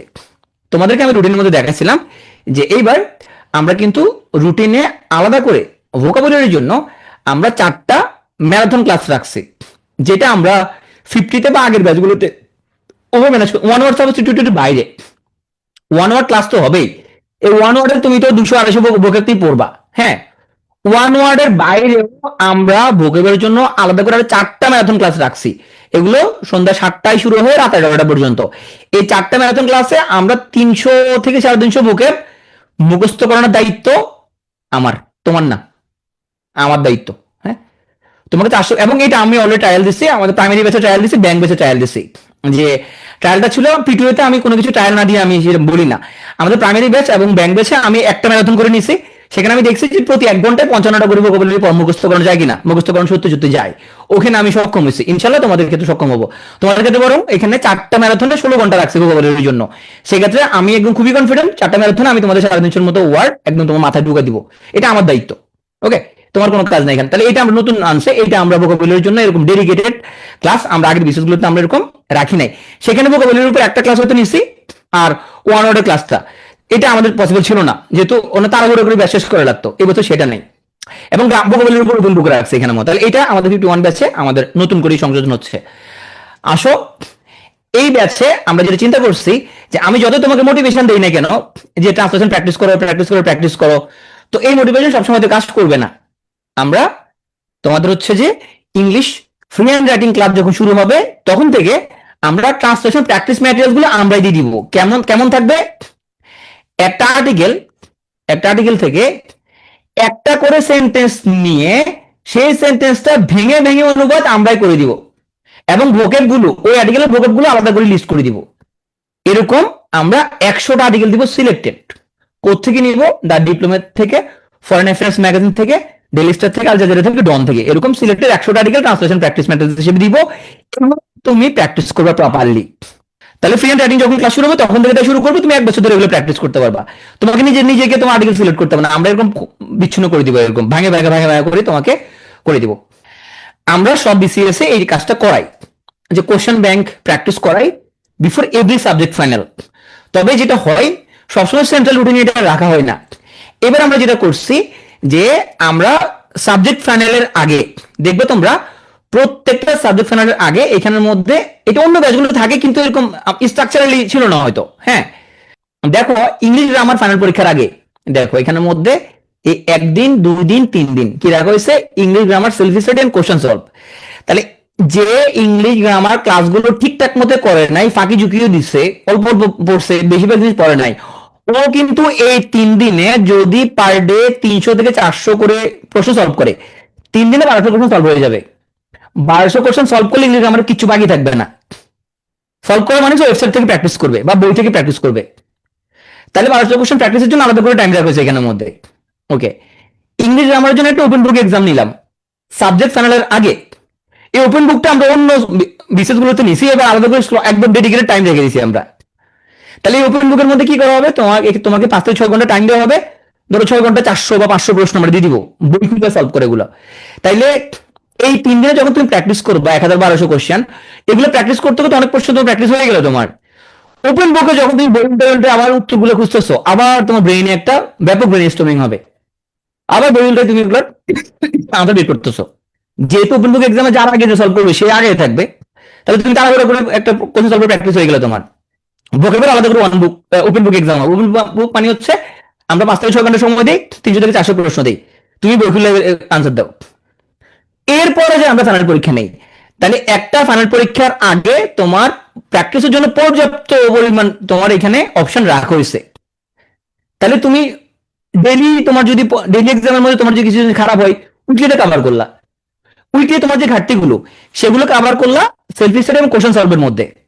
এরপর তোমার ওপেন বুকের মধ্যে তোমার আরো ঘাটতিগুলো কভার হয়ে গেল, এরপরে তুমি সাবজেক্ট ফাইনাল দিবা। তাহলে একটা সাবজেক্ট ফাইনালের আগে অসংখ্য স্টেপ তোমাকে পার হতে হবে। হ্যাঁ, এই বারবার বারবার প্র্যাকটিসের কারণে তোমার একটা জিনিস তোমার ঠোঁটস্থ কন্ঠস্থ ইনশাল্লাহ হয়ে যাবে। তাহলে প্রত্যেকটা সাবজেক্ট ফাইনালের আগে ডেডিকেটেড ওপেন বুক এক্সাম রাখা হয়েছে। ওপেন বুক মানে হচ্ছে আমরা 5 থেকে 6 ঘন্টার সময় দিই, 300 থেকে 400 বা 500 প্রশ্ন দিই, এটা সলভ করতে হবে এই সময়ের ভিতরে। যার আগে সলভ করতে পারে বই খুলে, তুমি যেখান থেকে গুগল করে যা খুশি তা করো। হ্যাঁ, এই যে গুগল করতেছো, বই খুলতেছো, বাস্তবে আমি যদি বলতে 500 কোশ্চেন সলভ করে কেউ করতো না। যখন বলছে একটা পুরস্কার আছে ওপেন বুকে এই 5 থেকে 6 ঘন্টার মধ্যে করতে হবে, তখন অনেকে কি করতেছে, ও কিন্তু ওই 500 থেকে 600 কোশ্চেন তা পড়া হয়ে যাচ্ছে আসলে। আর এবার আমাদের প্রিলির 2 মাস আগে আমাদের প্রিলির কোর্স কিন্তু কমপ্লিট হয়ে যাবে। তাহলে আমরা শেষ 2 মাস আমরা পর্যাপ্ত সময় পাচ্ছি কিসের জন্য, রিভিশনের জন্য। এবং লাস্ট 1 মান্থ শুধুমাত্র কোশ্চেন সলভ এবং মডেল টেস্ট। শেষ 1 মাস কোশ্চেন সলভ এবং মডেল টেস্ট। কি কোশ্চেন সলভ, এখানের মধ্যে P2 এর কোশ্চেন ব্যাংকের মধ্যে কোশ্চেন গুলো তো আছেই। P2 এর কোশ্চেন ব্যাংকের কোশ্চেন ছাড়াও শেষ 1 মাস বাজারের প্রচলিত তোমার হচ্ছে যে মডেল টেস্টের বই থেকে এবং নতুন আরো যত কোশ্চেন অ্যাড হবে, জায়গায় যে কোশ্চেন নিয়ে তোমাদেরকে এরকম আমরা কোশ্চেন সলভ করতে দিব। হ্যাঁ, শেষ 1 মাস চলবে শুধু কোশ্চেন সলভ। তাহলে শেষ 1 মাস তুমি একদম ঠান্ডা আমাদের শুধু কোশ্চেন সলভ করবো, মডেল টেস্ট দিবা, নিজে প্র্যাকটিসে ঝালাই করবা, তো তোমার মধ্যে কনফিডেন্সটা অনেক অনেক হাই কনফিডেন্স থাকবে তোমার। আসো, যেহেতু এই ওরিয়েন্টেশনটা এটা আর হবে না, আজকে আমরা সব নিয়ম কানুনগুলো শেষ করে ফেলি। 51তম বিসিএস কোর্সে প্রিলি এবং রিটার্ন 2 ব্যাচেরই যেসব নিয়ম কানুন ফলো করতে হবে। সিস্টেম ফলো না করলে কোনো কাজ হবে না। সিস্টেম ফলো না করলে তুমি ইউটিউব থেকে ভিডিও ক্লাস দেখতে পারো, ওটা সাকসেস রেট খুবই কম। সুতরাং সিস্টেমে তোমাকে চলে আসতে হবে। প্রথমত আসো, কি কি বই কিনতে হবে। এই মুহূর্তে কোনো বই কেনার দরকার নাই। আমাদের 51তম বিসিএস এর প্রিলির বই মার্চের ফার্স্ট উইকে আসবে, তখন কালেক্ট করতে পারবা। ওই পর্যন্ত মেন্টাল অ্যাবিলিটি স্লাইড গুলো পড়ে ফেলবা, আমাদের লেকচার বুক আছে তখন লেকচার বুক গুলো কালেক্ট করতে পারবা। এই মুহূর্তে কোনো বই কেনা লাগবে না। আসো, লেকচার বুকের বাইরে তুমি যদি তুমি কোনো বই কিনতে চাও, ডেফিনেটলি আমি বই কেনাটা উৎসাহিত করি। এখন বই কেনার ক্ষেত্রে এটা একেবারে পার্সোনাল প্রেফারেন্স। তোমার বন্ধু একটা বই কিনছে মানে তুমি ওটা কিনতে, এরকম কোনো কথা নাই। এমন বই কিনবা যে বইটা তোমার পক্ষে প্রপারলি শেষ করা এবং রিভিশন দেওয়া সম্ভব। বাজারে বই যদি ভালো না হয় ওই বইটা মার্কেটে টিকবে না আসলে। তাহলে যারা বই আনতেছে এটা এটা মার্কেট থেকে আসছে মানে এই বইটা নিশ্চয় ভালো কোনো দিক আছে, কিন্তু নির্দিষ্ট একটা বই সবকিছু ভালো এরকম সম্ভব না। হ্যাঁ, এরপরে তুমি হচ্ছে আমাদের লেকচার বুক নেওয়ার পরে তোমার যদি মনে হয় যে লেকচার বুক পড়ে তুমি পড়াতে তোমার আরো পড়তে ইচ্ছা করতে, তখন তুমি তোমার বিষয়ভিত্তিক বইগুলো আরো কিছুদিন পরে নিবা, তোমার নতুন এডিশন আসার পরে। এই মুহূর্তে দরকার নাই। তোমার প্রতিটা বই যেহেতু 50 কয়দিন আগের মতো শেষ হলো, তো 50 পরে এখন নতুন বই আসতে সময় লাগবে, তো তুমি জিকে বা আদার্স বইগুলো একটু কিছুদিন পরে নিতে পারো নতুন এডিশন আসলে। ওকে, অনেকের পুরাতন বই কিনে আছে, কোনো সমস্যা নেই, পুরাতন বইগুলো সেগুলো হবে। নতুন এডিশন আসলে তোমার বিষয়ভিত্তিক তোমার যা যেটা পছন্দ সেটা তুমি কিনতে পারো। বাট আমাদের লেকচার বুকগুলো মার্চে তোমরা ইনশাল্লাহ পেয়ে যাবা। আসো, এখন তোমরা কিভাবে করবা। যারা লাইভে আসে লেকচার ক্লাস করবে, ও যদি মনে করে ওর পড়া হয়ে গেছে, ওর পড়া হয় নাই, ওর পড়া মাত্র 30% হয়েছে। যারা লাইভ ক্লাস করবে ওর মাত্র 30% পড়াটা কমপ্লিট হবে। লাইভ ক্লাস করার পরে পরদিন যে লেকচার স্লাইডগুলো রিভিউ করবে বা বইটা পড়ে নিবে, তার পড়াটা 50% কমপ্লিট হবে। এখানে একটা ব্যাপার বলে নেই, লাইভ ক্লাসের রেকর্ডিং লাইফে একবার দেখবা, রেকর্ড শুধুমাত্র একবার দেখবা। রেকর্ড দেখা, বারবার রেকর্ড দেখা মূল্যবান সময়ের অপচয়। প্রথমবার রেকর্ড দেখার সময় জরুরি জিনিসপত্র বই বা খাতায় নোট করে রাখতে হবে। প্রথমবার রেকর্ডটা তুমি একটু 2-2.5 ঘন্টা 3 ঘন্টা সময় নিয়ে দেখো। প্রথম রেকর্ডটা 2 বা 3 ঘন্টা সময় নিয়ে দেখো। প্রয়োজনীয় কিছু নোট করা লাগলে তোমার বই বা লেকচার স্লাইডে তুমি তোমার কোনো অন্য কোনো কিছু তুমি নোট করে রাখতে পারো, বা তুমি ছোট কাগজের মধ্যে লিখে লেকচার বুকের মধ্যে তুমি পিন দিয়ে লাগাই দিতে পারো, স্টাপটা দিয়ে লাগাই রাখতে পারো, বা তুমি আলাদা একটা খাতা রাখতে পারো যে তোমার নিজে নোট খাতা বানাইতে পারো। রেকর্ডটা শুধু প্রথমবারে নোট করে ফেলবা, যাতে করে তুমি একটা লেকচার, 2টা লেকচার, 3 লেকচার, 4টা লেকচার, 5টা লেকচার, একটা সাবজেক্টে 15টা লেকচার হয়ে গেল। এই 15টা লেকচার তুমি যে নোট করলা, এটা যে কি যে গুরুত্বপূর্ণ। পরবর্তীতে রিভিশন দেওয়ার কাজে তুমি শুধু তোমার নিজের লেকচার বুকটা তুমি রিভিশন দিবা। তুমি যে লেকচার বুকটা একবার দেখবা, তুমি রেকর্ডিংটা দেখার নাই, তোমার নিজের যে নোট খাতাটা এটা রিভিশন দিবা, বা লেকচার বুকটা রিভিশন দিবা, বা স্লাইডগুলো রিভিশন দিবা। কিন্তু নেভার রেকর্ডিং আর রিভিশন দেওয়ার দরকার নাই। পরীক্ষার আগে রেকর্ডিং দেখে কুলাইতে পারবা না। যারা মনে করতেছো পরীক্ষার আগে আবার রেকর্ড দেখবা, নো, পরীক্ষার আগে তুমি রেকর্ডিং দেখে কুলাইতে পারবে না, অনেক সময় লাগবে রেকর্ডিং দেখতে। আর কোন জায়গায় গুরুত্বপূর্ণ কথা আছে তুমি এটা টাইম নিয়ে যাবা, তুমি পারফেক্ট হয়ে যাবা। সুতরাং প্রথমবারের রেকর্ডটা তোমার নোট করা লাগলে প্রয়োজনীয় জিনিস নোট করে রাখবা। বেশিরভাগ আমাদের লেকচার স্লাইডে যা কিছু আছে ওটা বইতেও পাবা, যেহেতু বইতে আছে তাহলে তোমার আলাদা করে নোট করা লাগতেছে না। এমন কিছু যদি পাও যে লেকচার স্লাইডে আছে বাট বইতে নাই, তখন তুমি আলাদা করে এটা লিখে রাখতে পারো। 2-1টা লাইন তুমি পাবা যে লেকচার স্লাইডে আমরা আপডেট করে নিচ্ছি, একটু বইতে নাই, এটা ওটা তুমি আলাদা ছোট কাগজে লিখে নিতে পারো। এরকম অল্প একটু পাবা, সে তোমার মোটামুটি 2-2.5 ঘন্টার মধ্যে একটা রেকর্ডিং তোমার নোট হয়ে যাবে। রেকর্ডিং বারবার দেখা যাবে না, এটা সময়ের অপচয়। তাইলে তোমার ক্লাস করলো, পরদিন সকালবেলা ঘুম থেকে উঠা স্লাইডগুলো দেখলো বা লেকচার বুকটা পড়লো, ওর কিন্তু পড়া হয় নাই, মাত্র 50% হয়েছে। এরপরে আমাদের অনলাইন প্রশ্ন ব্যাংক এবং প্রিন্টেড যে প্রশ্ন ব্যাংক, দুটাই দুটার মধ্যে মিল নাই। কিন্তু প্রিন্টেড যেটা, এটার মধ্যে কিছু প্রশ্ন আছে ইউনিক, আর ওয়েবসাইটের মধ্যে কিছু প্রশ্ন ইউনিক আছে। তো আমাদের প্রিন্টেড প্রশ্ন ব্যাংক কিন্তু দুটো যখন একটা ফলো করলে হবে, দুটো ফলো করতে পারলে ভালো। এই দুটো জায়গা থেকে প্রশ্ন ব্যাংক সলভ করবে। আমি তখন কি বলি, আমি বলি যে একবার প্রিন্টেড প্রশ্ন ব্যাংকটাকে পড়ে ফেলার জন্য, এরপরে ওয়েবসাইটে এসে প্র্যাকটিস করার জন্য। এই প্র্যাকটিসটা করতে তোমার এক একটা চ্যাপ্টার প্র্যাকটিস করতে তোমার 1 ঘন্টার মতো সময় লাগবে। মানে একটা লেকচারের তোমার প্রশ্ন ব্যাংক সলভ করার জন্য মোটামুটি 1 ঘন্টা লাগবে ম্যাক্সিমাম। এই সফটওয়্যার দ্বারা করবে, ওটা 70% পড়া কমপ্লিট, এখন 100% হয় নাই।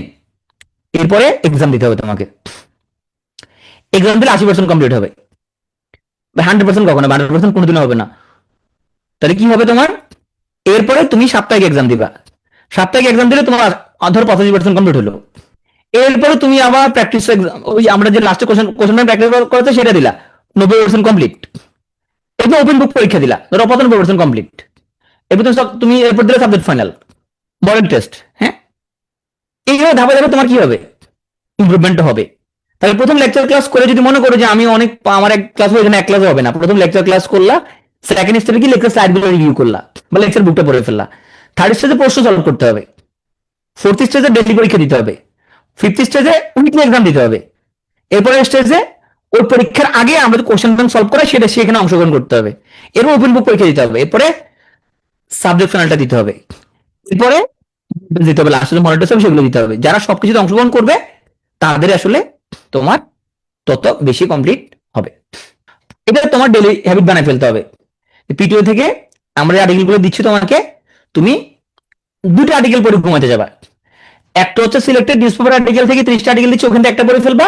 আর সাপ্তাহিক যে আমরা আর্টিকেলগুলো শেয়ার করতেছি আমাদের সৌকেত আমিন বাজিরে নিচ্ছে, ও সাপ্তাহিক আর্টিকেল থেকে একটা, আর আমরা যে প্রতি মাসে 30টা করে আর্টিকেল দিব সেখান থেকে একটা করে আর্টিকেল পড়ে ঘুমাতে যাবা। এইটা তোমার একদম ডেইলি হ্যাবিট বানায় ফেলতে হবে।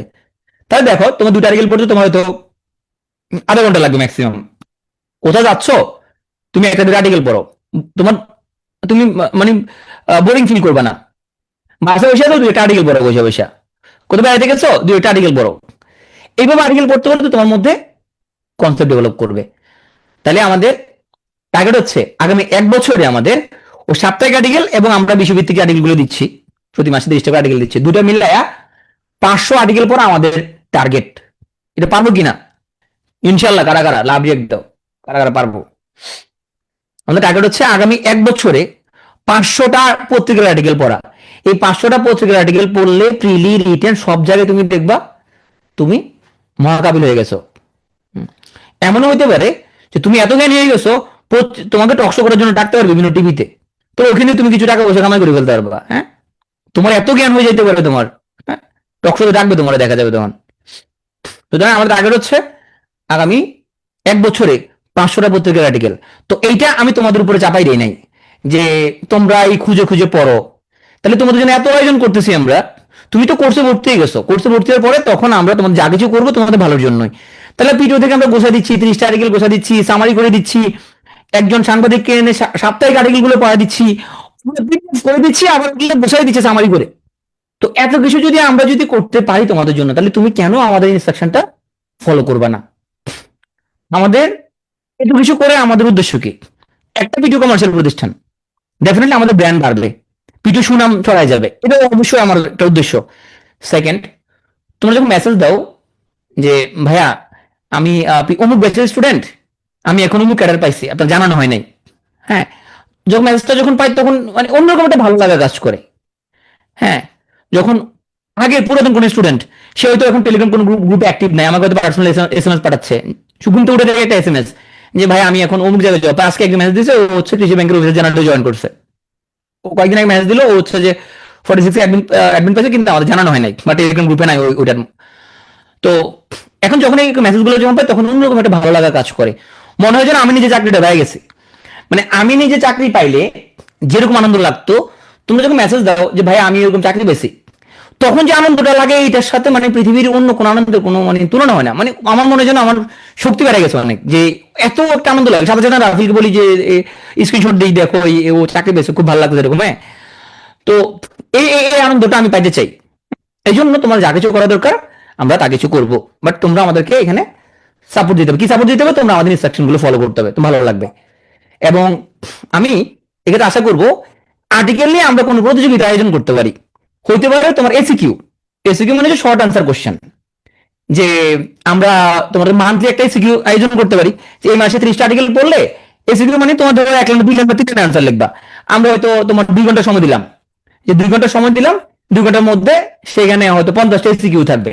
হ্যাঁ, জাস্ট আমরা তোমার আর্টিকেলগুলো পোর্শনে যাচাই করলাম। আয়োজন যদি করি আমরা, অংশ নিবা কিনা তোমরা? যারা অংশ নিবা ওরা ইয়ে করো, ওরা হচ্ছে লাভ রিয়েক্ট দাও।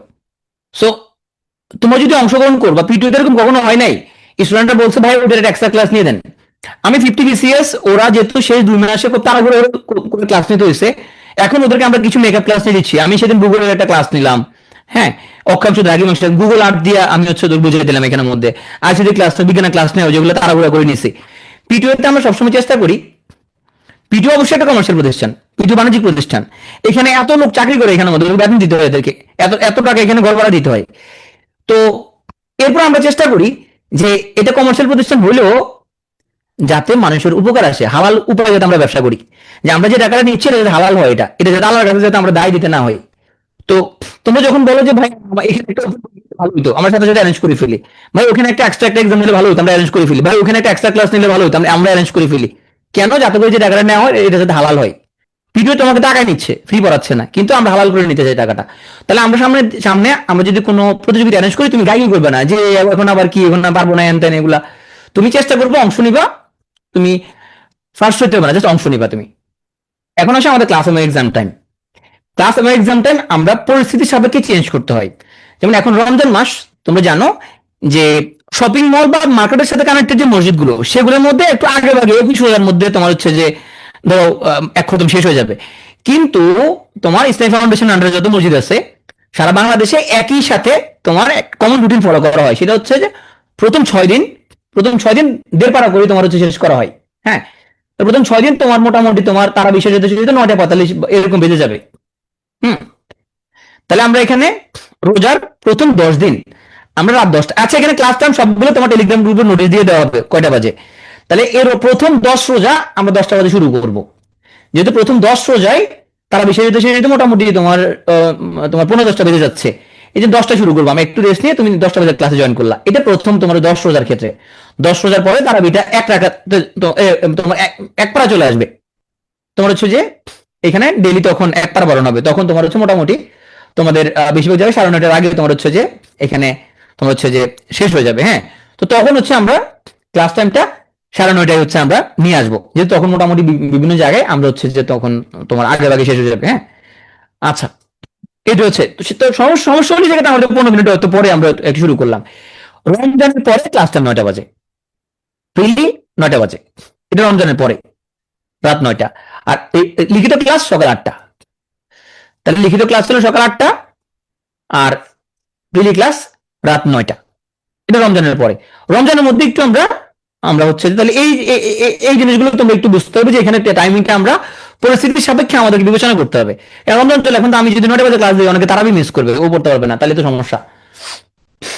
এই জন্য হচ্ছে আমরা এরকম ফ্লেক্সিবল টাইম রাখছি। এরপর তোমার প্রিলি 9টা আর লিখিত সকাল 8টা। লিখিত হচ্ছে তোমার এই ডে, মানে সপ্তাহে 3 দিন ক্লাস হবে। যেদিন ক্লাস হবে তারপর একদিন পর এক্সাম হবে। আচ্ছা, আমি রুটিনটা একটু দেখাই, তাহলে তোমাদের জন্য সুবিধা হবে। এখানের মধ্যে আমি একটু দেখাই রুটিনটা। এটা হচ্ছে আমাদের প্রিলি রুটিন। এখানে রাত 9টা লেখা আছে, এটা রমজানের পর থেকে রাত 9টা। হ্যাঁ, রমজানের মধ্যে একটু তোমরা আমাদেরকে একটু ইয়ে করতে হবে, যেহেতু এটা তারাবির সাথে অ্যাডজাস্ট করার জন্য আমরা একটু টাইমটা আমরা একটু পরে নিচ্ছি।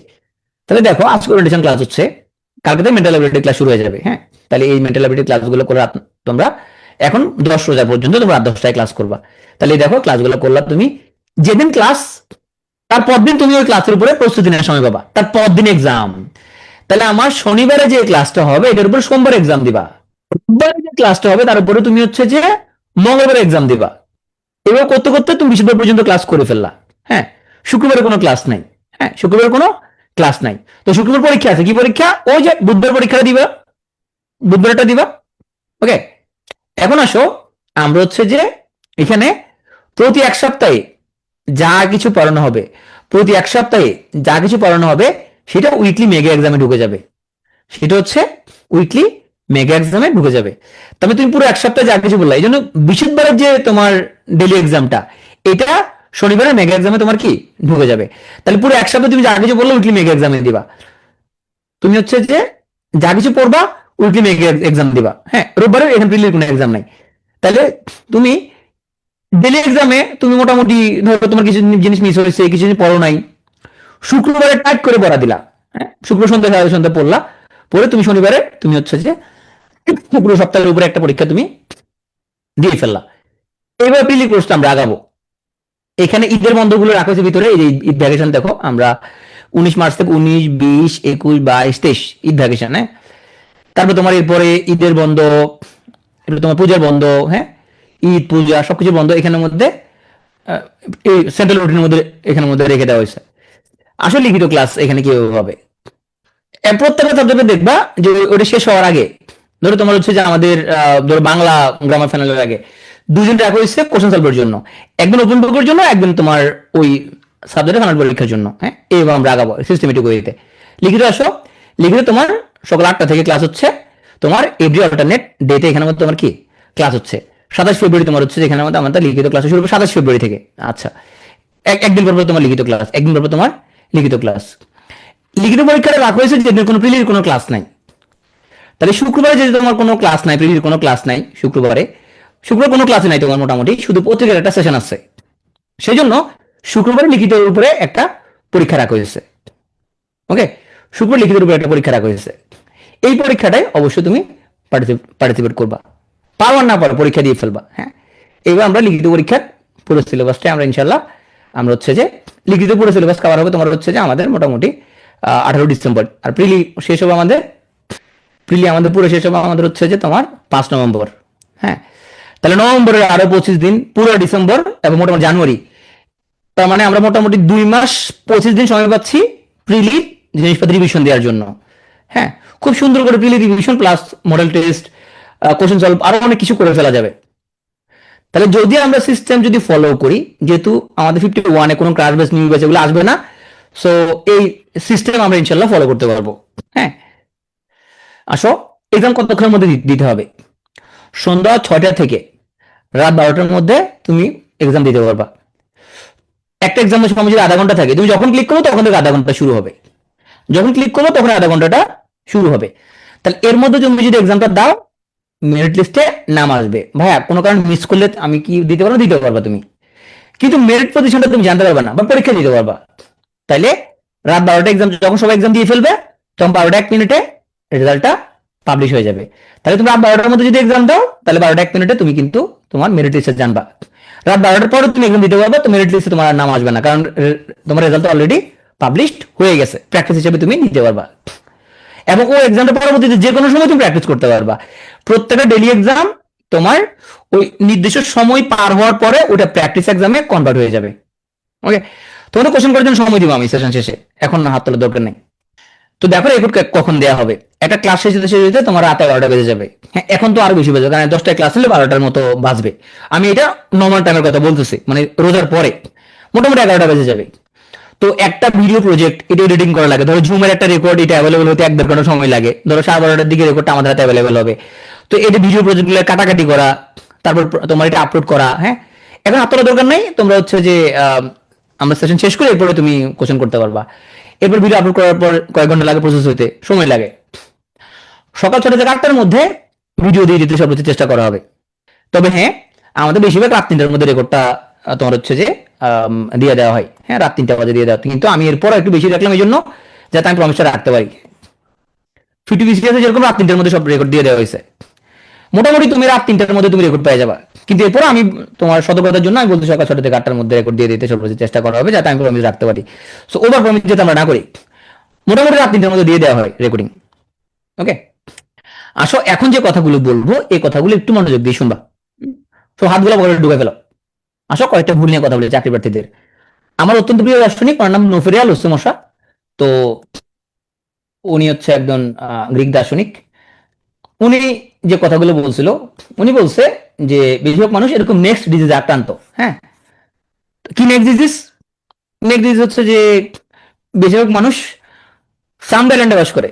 Someday I'll do this, someday I'll do that. হ্যাঁ, এরকম ফ্যান্টাসি আইল্যান্ডে বাস করে। কি হয়, কোপার ভালো করে পড়বো, কালকে পড়বো, আজকে ভালো লাগতেছে না, আগামীকাল পড়বো, এখন আমার বিয়ের অনুষ্ঠান হবে এই বছর 26 সালে আমি বিয়ে করবো, 27 সালে পড়বো। হ্যাঁ, আগামীকাল থেকে পড়বো। আজকে তো 11 বাজে গেছে, আজকে কি পড়বো, কালকে থেকে পড়বো। হ্যাঁ, ও কালকে সকাল থেকে ঘুম থেকে উঠবো, আজকে তো ঘুম থেকে এলাম তো আসলে লেট হয়ে গেছে, আগামীকাল থেকে। হ্যাঁ, ওদের আগামীকাল কোনো শেষ হয় না, ওদের নেক্সট আর কোনো শেষ হয় না ওদের। ও সব বিসিএস কোপা, এই পরের বিসিএসটা ইনশাল্লাহ ভালো করে দিব, প্রতি বিসিএস ওকে পরে বিসিএস ভালো করে দিব। এরা নেক্সট বিসিএস আক্রান্ত। ডেলি এক্সাম দেনে কালকেটা ভালো করে দিব, উইকলি এক্সাম দেনে কালকেটা ভালো করে দিব, বিশ্ববিদ্যালয় পরীক্ষা একটা ভালো করে দেনে পরেরটা ভালো করে দিব। এরা এই নেক্সট ডিজিজ থেকে বেরোতে পারে না, এটা ভয়ঙ্কর একটা ডিজিজ। হ্যাঁ, তাহলে নেক্সট ডিজিজ আক্রান্ত যাবে না। তুমি মোমেন্টে বাস করবা যে এখন এই মুহূর্তে আমি আজকে পরীক্ষাটা দিব, যা পাই শূন্য পাবো, আমি শুধু প্রশ্নগুলো দেখে আছি কি আজকে এক্সাম তো আমি এক্সামটা দিই, তো আমাকে মারতেছে না তো কেউ এখানের মধ্যে। আমি শূন্য বলে কেউ ফাঁস করে দিচ্ছে না, আমি দিব কোশ্চেন গুলো একটু দেখে আসি, দেখার জন্য দিব। কেউ আছে ঘুরে ফিরে চলে সাবমিট করবা, শূন্য পাও তুমি, সমস্যা নাই, কোশ্চেন গুলো দেখার জন্য পরীক্ষা দিব। তুমি মনে করবো তোমার ডেথ বেডে আসো। হ্যাঁ, বেকার লোকের সমাজে কোনো গানা নাই, পরিবারে কোনো পাত্তা নাই, বাপ মা পাত্তা দেয় না, আত্মীয় স্বজন পাত্তা দেয় না, ভাই বোন পাত্তা দেয় না, পরিবারের মানে ও একটা হ্যাস্ত ব্যাপার হয়ে যাওয়ার জন্য। হ্যাঁ, বেকার লোকের কোনো খানা নাই সমাজে। যেদিন তুমি চাকরি পেয়ে যাবে, যে তোমার অন্যরকম কদর বেড়ে গেছে, তাহলে তোমার জন্য তোমার কি সামাজিকতা, তোমার তোমার ওইখানে ওই দাওয়াতে যাওয়া, সেখানে ঘুরতে যাওয়া, তোমার কোনো সামাজিকতা নাই, কিছু নাই। তুমি তোমার ডেথ বেডে আসো, তোমার কাজ হলো বেকারত্ব থেকে মুক্তি পাওয়া প্রথমে, এর বাকিটা বড় হবে। আগে বেকারত্ব থেকে মুক্তি পাও। হ্যাঁ, তাহলে এর মধ্যে তোমার সামাজিকতা, ওইটা সেটা, বিয়ে দেওয়া, ঘুরতে যাওয়া, ওইটা সেটা সবকিছুতে বাদ। তুমি এখন তোমার কাজে পড়াশোনা করা এবং চাকরিটা পাওয়া। ওকে, এর মধ্যে তোমার প্রচুর জিনিস কিলবিল করবে, তার মধ্যে একটা উদ্যোক্তা হওয়ার চিন্তা কিলবিল করবে। উদ্যোক্তা হওয়া খুব সুন্দর মনে হয়, উদ্যোক্তা হওয়া হতে চাও, উদ্যোক্তা তোমার টাকা লাগবে। আব্বারে বলো আব্বা আমি উদ্যোক্তা হতে চাই, টাকা দেন, ঝাড়ু দিয়ে পিটাবে। আমারে বলো আমার উদ্যোক্তা হতে চাই, ঝাড়ু দিয়ে পিটাবে, 5,000 বেতন বাড়ি দিবে। আত্মীয়স্বজনকে বলো আমাকে 1 লাখ টাকা ধার দেন, আমি উদ্যোক্তা হবো। তুমি কিসের উদ্যোক্তা? হ্যাঁ, বন্ধু বান্ধব বলো আমার 1 লাখ টাকা ধার দেন, ধার চাও একটু। হ্যাঁ, মাঝে মধ্যে ধার চাইবে লোকের কাছে, তখন তুমি মানে তোমার সমাজের অবস্থানটা কি এটা জাস্টিফাই করবে, হুদাই বেরোবে ধার চাবা। লোক আত্মীয় স্বজন বলবে যে আমার একটা সমস্যা আছে, আমার কিছু টাকা ধার দেন, 1 লাখ টাকা ধার দেন। দেখবা তুমি তখন ধার পাও কিনা। 1 লাখ টাকা ধার যদি পাও, বুঝবে তোমার তোমার ইয়ে আছে, বুঝবে আত্মীয় কোনটা তোমার তোমার কাজে লাগবে। তোমার হুদাই তো অভিনয় করে মাঝে মধ্যে ধার চাইবা, মাঝে মধ্যে ধার চাইবে, ফোন করে বলবো যে আমার একটা সমস্যা আছে, আমাকে 50,000 টাকা ধার দেন একটু। ধার দেয় কিনা দেখবা যে, এবং যে ধার দিবে তোমাকে নিবা কিছুদিনের জন্য, নিয়ে ওরা ফেরত দিয়ে দিবে। বুঝবা যে এই লোকটা তোমার প্রকৃত বন্ধু, প্রকৃত আত্মীয়। আমি কি কয়দিন আগে হুদাই আমার এক আত্মীয় আমার 5 লাখ টাকা লাগবে হুদাই, আমি কই আমার ধার লাগবে এরকম, ও ভয়ে আমার বাসায় আর আসতেছে না আর। মানে ও এত ভয় পেয়েছে, ও ভয়ে আর বাসায় আসতেছে না। আমি উদয় এমনি কই আমার একটা লাগবে, একটা কাজে আমার টাকা নাই, 5 লাখ টাকা লাগবে। ও ভয়ে আমার বাসায় আসে না আর। মানে ফোন দিলে আর ধরে না আর, ভয় পেয়েছে, এত ভয় পেয়েছে। কয়েকজনকে বলছে না 5 লাখ টাকা ওই ধার দিন একটু, হ্যাঁ। ওরা ভয় আমার ফোনে ধরে না এখন আর। তা এর মানে আমি বুঝে গেলাম যে আসলে কে প্রকৃতাত্মীয়। তো এই উদ্যোক্ত হইতে পারো, সমস্যা নাই। আগে একটা চাকরি পাও, সাইনবোর্ড লাগাও। শুনো, আগে সাইনবোর্ড একটা লাগাই ফেলবা নিজের। তুমি বিসিএস ক্যাডার হও, ব্যাংকে চাকরি সাইনবোর্ড লাগাও, সাইনবোর্ড লাগানোর পর চাকরি ছেড়ে তো যা কিছু করো, হ্যাঁ, তারপর উদ্যোক্তা হতে পারবা। সাইনবোর্ড আগে, তারপর উদ্যোক্তা। এইগুলো হলো যে তোমার ফাঁকি ঝুঁকি মার্কে কথাবার্তা। আমি উদ্যোক্তা হতে চাই। ব্যাংকে গেলে টাকা দেয় না, আত্মীয় স্বজন টাকা দেন, আব্বা মা টাকা দেয় না, কেউ টাকা দেয় না উদ্যোক্তা হওয়ার জন্য। এগুলো হতে পারে তোমার হাজার হয়তো একজন হতে পারে, লাখে একজন হতে পারে। উদ্যোক্তার সফলতার কাহিনী শুনতেছে বলে মনে হচ্ছে এগুলো সোজা। 1 লাখের মধ্যে তো একজন সফল হয়, ওর কাহিনী শোনা যায়, বাকিদের কাহিনী, বাকিদের ব্যর্থতা কেন শোনা যায় না। আগে চাকরি একটা পাও, সাইনবোর্ড লাগাও নামাজ শেষে, তারপরে তুমি উদ্যোক্তা হও, যা খুশি তা হও। 2 নম্বর ভুল হলো ডিস্ট্রাকশন। ডিস্ট্রাকশন হচ্ছে আমরা এখন পড়তে বসতে আমার দিকে আমাদের নজর চলে যায়। ঢাকা হচ্ছে অ্যাক্টিভ ফেসবুক ইউজারের মধ্যে সেকেন্ড, তার মানে ঢাকার লোকজন ডিস্ট্রাকশন অনেক বেশি। 58% স্টুডেন্ট মোটামুটি 1 থেকে 6 ঘন্টা সোশ্যাল মিডিয়াতে কাটায়। 14% স্টুডেন্ট 7 থেকে 12 ঘন্টা তোমার ফেসবুকে কাটাই। তুমি তোমার ডিজিটাল ওয়েলবিং এ যাও, তোমার ফোনের মধ্যে লাগবে ডিজিটাল ওয়েলবিং, সেখানে যাই দেখবা তুমি এক সপ্তাহের মধ্যে কতক্ষণ ফেসবুক ইউজ করছো গড়ে। দেখবা তুমি এখানের মধ্যে 1-1.5 ঘন্টা 2 ঘন্টা করে ডেলি ইউজ করছো, বুঝতে পেরেছো, সময় কাটাইছো এখানের মধ্যে। তাহলে কি হয়েছে বাংলাদেশে এখন প্রতিনিয়ত বাংলাদেশে নতুন নতুন ঘটনা ঘটতেছে, তাই না? এখন ঘটনা ঘটতেছে সমঝোতা হয়েছে, হ্যাঁ, এখন কয় এটা সমঝোতা হয়েছে, চাঁদাবাজি না, সমঝোতার মাধ্যমে যদি হয় তাহলে চাঁদাবাজি না। সামনে সবকিছু সমঝোতার মধ্যে চলতে পারে এরকম। ধরো ছিনতাইকারী দৌড়াচ্ছে, কই সমঝোতার মাধ্যমে ব্যায়াম করতেছে। ধর ছিনতাইকারী একজনকে দৌড়াচ্ছে, পুলিশে বললো যে ভাই ও ছিনতাইকারী দৌড়াচ্ছে, সমঝোতার মাধ্যমে দৌড়াচ্ছে, আসলে ব্যায়াম করতেছে। তো সমঝোতার মাধ্যমে এখন ধরো ঝামেলা হচ্ছে। এরকম ঘটনা চলতে থাকবে চলতে থাকবে, এগুলো মুক্তি নাই। তোমার কাছে এখন এগুলোতে ফোকাস না দিয়ে আগে চাকরি বাকরি পাওয়া। পড়তে বসলে তোমার কি হচ্ছে, পড়তে বসলে কয় একটু ইউটিউব দেখে আসি, শরীরে ভালো লাগতেছে না, ম্যাজ ম্যাজ করতেছে, শরীর ব্যথা লাগতেছে, একটু মন টন খারাপ লাগতেছে, কালকে পড়বো। দেখিও মুখ ফেসবুকে কিছু লিখছে কিনা, একটু ঘুরে টুরে আসি। স্বামীনকে একটা ফোন দেওয়া দরকার, বান্ধবীকে একটা ফোন দেওয়া দরকার। এটা পড়তে বসলে কোথায় 100 টাকা একটা ফোন দিয়ে 100 টাকা দেশ না করে, এগুলো পড়তে বসলে মনে হয়। আর নামাজ পড়তে গেলে শুনো, এটা খেয়াল করবা, নামাজ পড়তে গেলে আর পড়তে গেলে দুনিয়ার যত চিন্তা আলতু ফালতু সব চিন্তা নামাজ পড়তে গেলে আর পড়তে বসলে তো মাথায় চলে আসছে। কারণ হচ্ছে তোমার ব্রেন ও কি করতেছে, এক্সিট খুঁজতেছে, ওর পড়তে ভালো লাগছে না, সেই জন্য হচ্ছে সে তোমার কইতেছে তো অন্যদিকে মনোযোগটা সে তোমার অন্যদিকে নিয়ে যাওয়ার ট্রাই করতেছে। এটা ইন্টারনাল ডিস্ট্রাকশন। এই ডিস্ট্রাকশন তুমি যদি অ্যাভয়েড করতে পারো তাহলে পড়াশোনায় ভালো করতে পারবা। যত টাকা পয়সা হিসাব নিকাশ তুমি কাঁদতে কত পাইবা, হ্যাঁ, সব নামাজ পড়তে গেলে তোমার মাথা চলে আসবে। শয়তান তোমার এরকম অসর দিবে, এই শয়তানি কাজ এগুলো। এগুলো হইলে বুঝবে শয়তান তোমার গুতাচ্ছে। সো পড়তে বসে যদি ওই চিন্তাটা আসে, তাহলে তোমাকে সিস্টেম বাড়ি করতে হবে কিভাবে পড়বা। তুমি ফোকাস সেশন করতে পারবে কি হবে। তুমি গতকালকে মেন্টাল অ্যাবিলিটির প্রথম ক্লাসটা করছো, তুমি চিন্তা করো মেন্টাল অ্যাবিলিটির এটা আমার রেকর্ডিংটা দেখতে আমার 2 ঘন্টা সময় লাগবে, এই 2 ঘন্টার মধ্যে কোনো কাজ করবো না, এই 2 ঘন্টার মধ্যে এটা শেষ করে ফেলি। 2 ঘন্টার মধ্যে আমি কোনো ফোন নিবো না, আমি কোনো কিছু খুলবো না, 2 ঘন্টার মধ্যে আমি এটা দেখা শেষ করে ফেলবো। এটা বলা হয় ফোকাস সেশন। ওকে। আর একটা পড়াশোনার ক্ষেত্রে ফ্রান্সিসকো সিরোডা নামক এক ব্যক্তি সে পমোদোরো টেকনিক বের করছে। পমোদোরো মানে হচ্ছে এরকম টমেটো আকারের ঘড়ি। এক পমোদোরো মানে 25 মিনিট। এটা 25 মিনিট কেন, কারণ মানুষ একটা 25 মিনিট খুব দ্রুত গভীর মনোযোগ ধরে রাখতে পারে। তাহলে কি করতে পারো, তুমি পড়তে বসলা, তুমি অ্যালার্ম ঘড়ি সেট করলা 25 মিনিটের জন্য, একটানা 25 মিনিট তুমি পড়বা। এই 25 মিনিটে বেহুদা কোনো চিন্তা করা যাবে না, কোনো চিন্তা মাথায় আসলে কাগজে লিখে রাখবা যে এই চিন্তা মাথায় আসছে, ওই চিন্তা এখন করা যাবে না, এটা পরে করবা। টানা 25 মিনিট পড়াকে বলা হয় এক পমোদোরো। এই 25 মিনিট অন্য কোনো কাজ করা যাবে না, শরীর চুলকাতে পারবা, পাত দিতে পারবা, এই দুটো আটকানো যায় না। এই দুটো করা যাবে, অন্য কোনো কাজ করা, এই দুটো বারে কোনো কাজ করা যাবে না, পাত দেয় এবং শরীর চুলকানো, এই দুটো আটকে রাখা যায় না। তাহলে 25 মিনিট পড়ে ফেলবা। পড়ে ফেলার পরে 5 মিনিট তুমি হচ্ছে গ্যাপ দিবা, আবার 25 মিনিট পড়বা, 5 মিনিট গ্যাপ দিবা। এবার 4টা পমোদোরো পড়াকে বলা হয় একটা বড় সেশন। 4টা পমোদোরো শেষ হলে তুমি একটা বড় গ্যাপ দিবা, হ্যাঁ, 25 থেকে 30 মিনিট একটা গ্যাপ দিবা। এখন তুমি একটা গ্রিন টি খাইতে পারো, হেঁটে আসতে পারো, ব্যায়াম করে আসতে পারো, হ্যাঁ, এরপর আবার পড়তে পারো। এটা একটা টেকনিক। তবে পৃথিবীর সব টেকনিক সবার জন্য না, হ্যাঁ, এক টেকনিক সবার জন্য কাজ করবেন না। কতক্ষণ পড়া লাগবে ডেলি, এই মেথডে প্রতিদিন 12 থেকে 14 পমোদোরো যদি পড়ো, মানে 350 মিনিট যদি পড়ো এনাফ। তো বাস্তবতা হচ্ছে আমি নিজে এটা পড়তে পারি নাই, আমি নিজে 14 পমোদোরো কোনোদিনও পড়তে পারি নাই। এটা করা খুব ডিফিকাল্ট, তুমি নিজে ট্রাই করে দেখো। তুমি ভাই জাস্ট একদিন ট্রাই করো যে তুমি যে প্রতিদিন কয়েক ঘন্টা পড়তেছো, তো পমোদোরো মেথডে পড়বা, যে টানা 25 মিনিট পড়বা, ওর মধ্যে অন্য কোনো দিকে মনোযোগ দেওয়া যাবে না, শুধু বইয়ের মধ্যে মনোযোগ থাকবে, বা তুমি ওই লেকচার স্টাডি করবা, এরপর 5 মিনিট ব্রেক, আবার 25 মিনিট প্রমোদ 5 মিনিট ব্রেক। হ্যাঁ, এইভাবে একদিনে কটা প্রমোদ হবে দেখবে, 10টা প্রমোদের খবর হয়ে যায়। 10 প্রমোদর মানে হচ্ছে 250 মিনিট পড়াশোনা, খবর হয়ে যাবে পড়তে। তুমি ট্রাই করে দেখো, আমি এটা ফলো করছিলাম। 14 প্রমোদর কমপ্লিট করে খুবই টাফ। আমরা মনে করি আমরা মনে হয় অনেক পড়ি, 8-9 ঘন্টা পড়ি, আসলে আমরা পড়ি না, আমরা অনেক ডিস্ট্রাক্টেড থাকি, পড়তে বসে আমরা অনেক অনেক দিকে মনোযোগ থাকে। মনোযোগ দিয়ে তুমি 250 মিনিট পড়লে তোমার জন্য এনাফ। আমি বড় মার্জিন রাখছি 14 প্রমোদর, এটা খুবই টাফ। মনে হচ্ছে সোজা, তুমি ট্রাই করে দেখো, মানুষের মন হচ্ছে আটকে রাখা যায় না। এটা ফোকাস ব্রেন স্টর্মিং। তো পিটিওতে এটা কিভাবে করতে পারো, পিটিওতে তুমি পড়াশোনা পর, তুমি কিছুক্ষণ পর পর টেলিগ্রাম গ্রুপে আসবা, কোন সেকশনে, এমসিকিউ ডিসকাশন সেগমেন্টে আসবা, আচ্ছা দেখবা অন্যরা কি কি প্রবলেম শেয়ার করছিল, কি কি প্রশ্ন সলভ করছিল, ওরা কি কি প্রশ্ন করছিল, সে প্রশ্নের কে কি সলিউশন দিছিল, সেটা একটু পড়ে দেখবা। তাহলে তুমি ডেলি যদি কিছুক্ষণের জন্য টেলিগ্রাম গ্রুপে এমসিকিউ ডিসকাশন সেগমেন্টে যদি আসো, তাহলে গতকালের লেকচারের যত কোশ্চেন আছে অনেক কোশ্চেন এখানে চলে আসবে। কিছুক্ষণ পর আসে টেলিগ্রামে এমসিকিউ ডিসকাশন সেগমেন্টে আসে সময় দিবা, অন্যদের কি কি প্রবলেম করছে তুমি তাদের হেল্পও করতে পারো। এর কারণের মাধ্যমে তোমার ফোকাস ব্রেনস্টর্মিংটা হয়ে যাবে। আর টাইম ব্লকিং, টাইম ব্লকিং মানে হচ্ছে এটা ওই ফোকাস টাইমিং এর মতোই, তুমি একটা কাজের জন্য তুমি হচ্ছে যে কোনটা প্রথমে করতে হবে এটা ফিক্স করতে হবে তোমাকে আগে, এবং টাইম ব্লক করে ফেলবা, এই টাইমে অন্য কিছু করা যাবে না। এটাও ওই যে তোমার ওই যে ফোকাস টাইমিং এর মতোই। হ্যাঁ, টাইম ব্লকিংটা বলে এই কাজটা শেষ না করে উঠবো না। তাহলে তুমি ব্লক করো যে এই কাজটা করতে আমার 2 ঘন্টা সময় লাগবে। হ্যাঁ, 2 ঘন্টা সময় লাগবে, এই 2 ঘন্টা শেষ না করে উঠবো না আমি, এইভাবে তুমি করতে পারো। এখন দেখো, তোমার পৃথিবীর হোমিওপ্যাথিক ওষুধের মতো যে তোমার নাক্স ভূমিকা মতো কিছু, নাক্স ভূমিকা মানে হচ্ছে হোমিওপ্যাথিক একটা ওষুধ আছে নাক্স ভূমিকা, তো ওরা যে কোনো ইয়ের মধ্যে ওষুধকে ওটা দেয়, তোমাদের টানা ম্যাম ও হলো হোমিওপ্যাথিক ডাক্তার।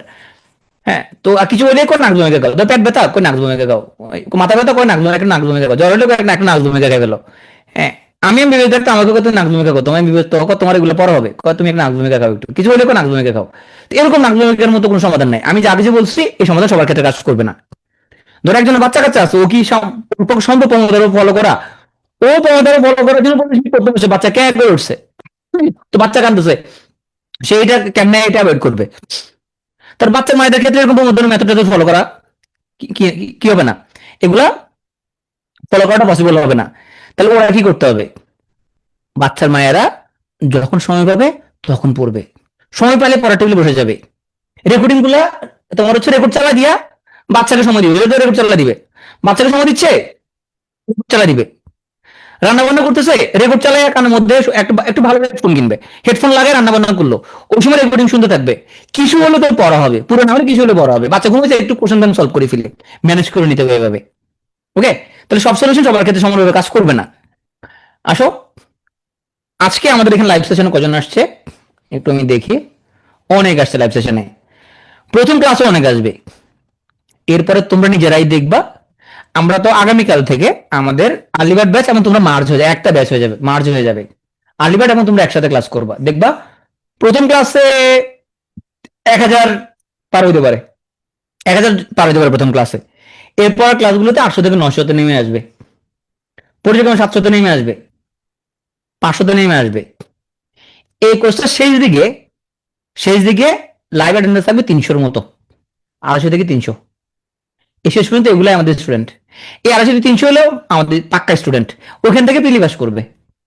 তাহলে কেমন হচ্ছে, কিছু স্টুডেন্ট তোমার ওরা কোর্সে ভর্তি লাইভ ক্লাস করে না, ওদেরকে শয়তানে ধরে কয় রেকর্ড দেখে নিব, পরে রেকর্ড দেখে নিব, পরে রেকর্ড দেখে নিব, এটা শয়তানের কাজ, এটা মনে আছে আস্তাগফিরুল্লাহ পড়বা, সাথে সাথে আস্তাগফিরুল্লাহ, আস্তাগফিরুল্লাহ পড়ে ফেলো সাথে সাথে, যে এটা যদি মাথায় আসে বুঝো তোমাকে শয়তানে পাইছে, পরে রেকর্ড দেখে নিবো, শয়তানি কাজ করবে, শয়তানি ওয়াসওয়াসা, পরে কিসে রেকর্ড দেখে নিবা, তুমি লাইভ ক্লাস অনেক কথাবার্তা হয়, মজা হয় অনেক, পরে তোমার রেকর্ড দেখা হবে না। রেকর্ড একটা কোনো মতে জমছে, দুটা জমলেই তখন আর দেখতে ইচ্ছে করবে না, আর পরে দেখবে একসাথে, পরে দেখবে একসাথে, আর রেকর্ড দেখা হবে না, তুমি ট্র্যাকলেস হয়ে যাবে, তুমি ট্র্যাকে থাকবে না আর, শেষ তোমার। এই জন্য পরে রেকর্ড দেখে নিবে, এটা হবে না তোমার। মাঝে মধ্যে মানুষের অসুখ বিসুখ হতে পারে, ফ্যামিলির দায়িত্ব থাকতে পারে, হ্যাঁ অনেক কিছু হতে পারে একটা মানুষের লাইফে, সেগুলো হলে ঠিক আছে তোমার, তুই তোমার পরে রেকর্ড দেখে নাও, কিন্তু নর্মালি পরে রেকর্ড দেখে নিবো এটা করা যাবে না। তুমি যে যা কিছু দেখো না কেন তুমি লাইভ ক্লাস করবা, কোথায় যাইতেছো বাসে যাচ্ছ তুমি হেডফোন লাগে লাইভ ক্লাস করে ফেলো না ভাই। ভুল নাম্বার 4, এক্সাম না দেয়া, এটা আরেক শয়তানি কাজ। কেন এক্সাম দেয় না, পড়া হয় না এক্সাম দিব না, পড়া হয়নি এক্সাম দিব না বলে সে।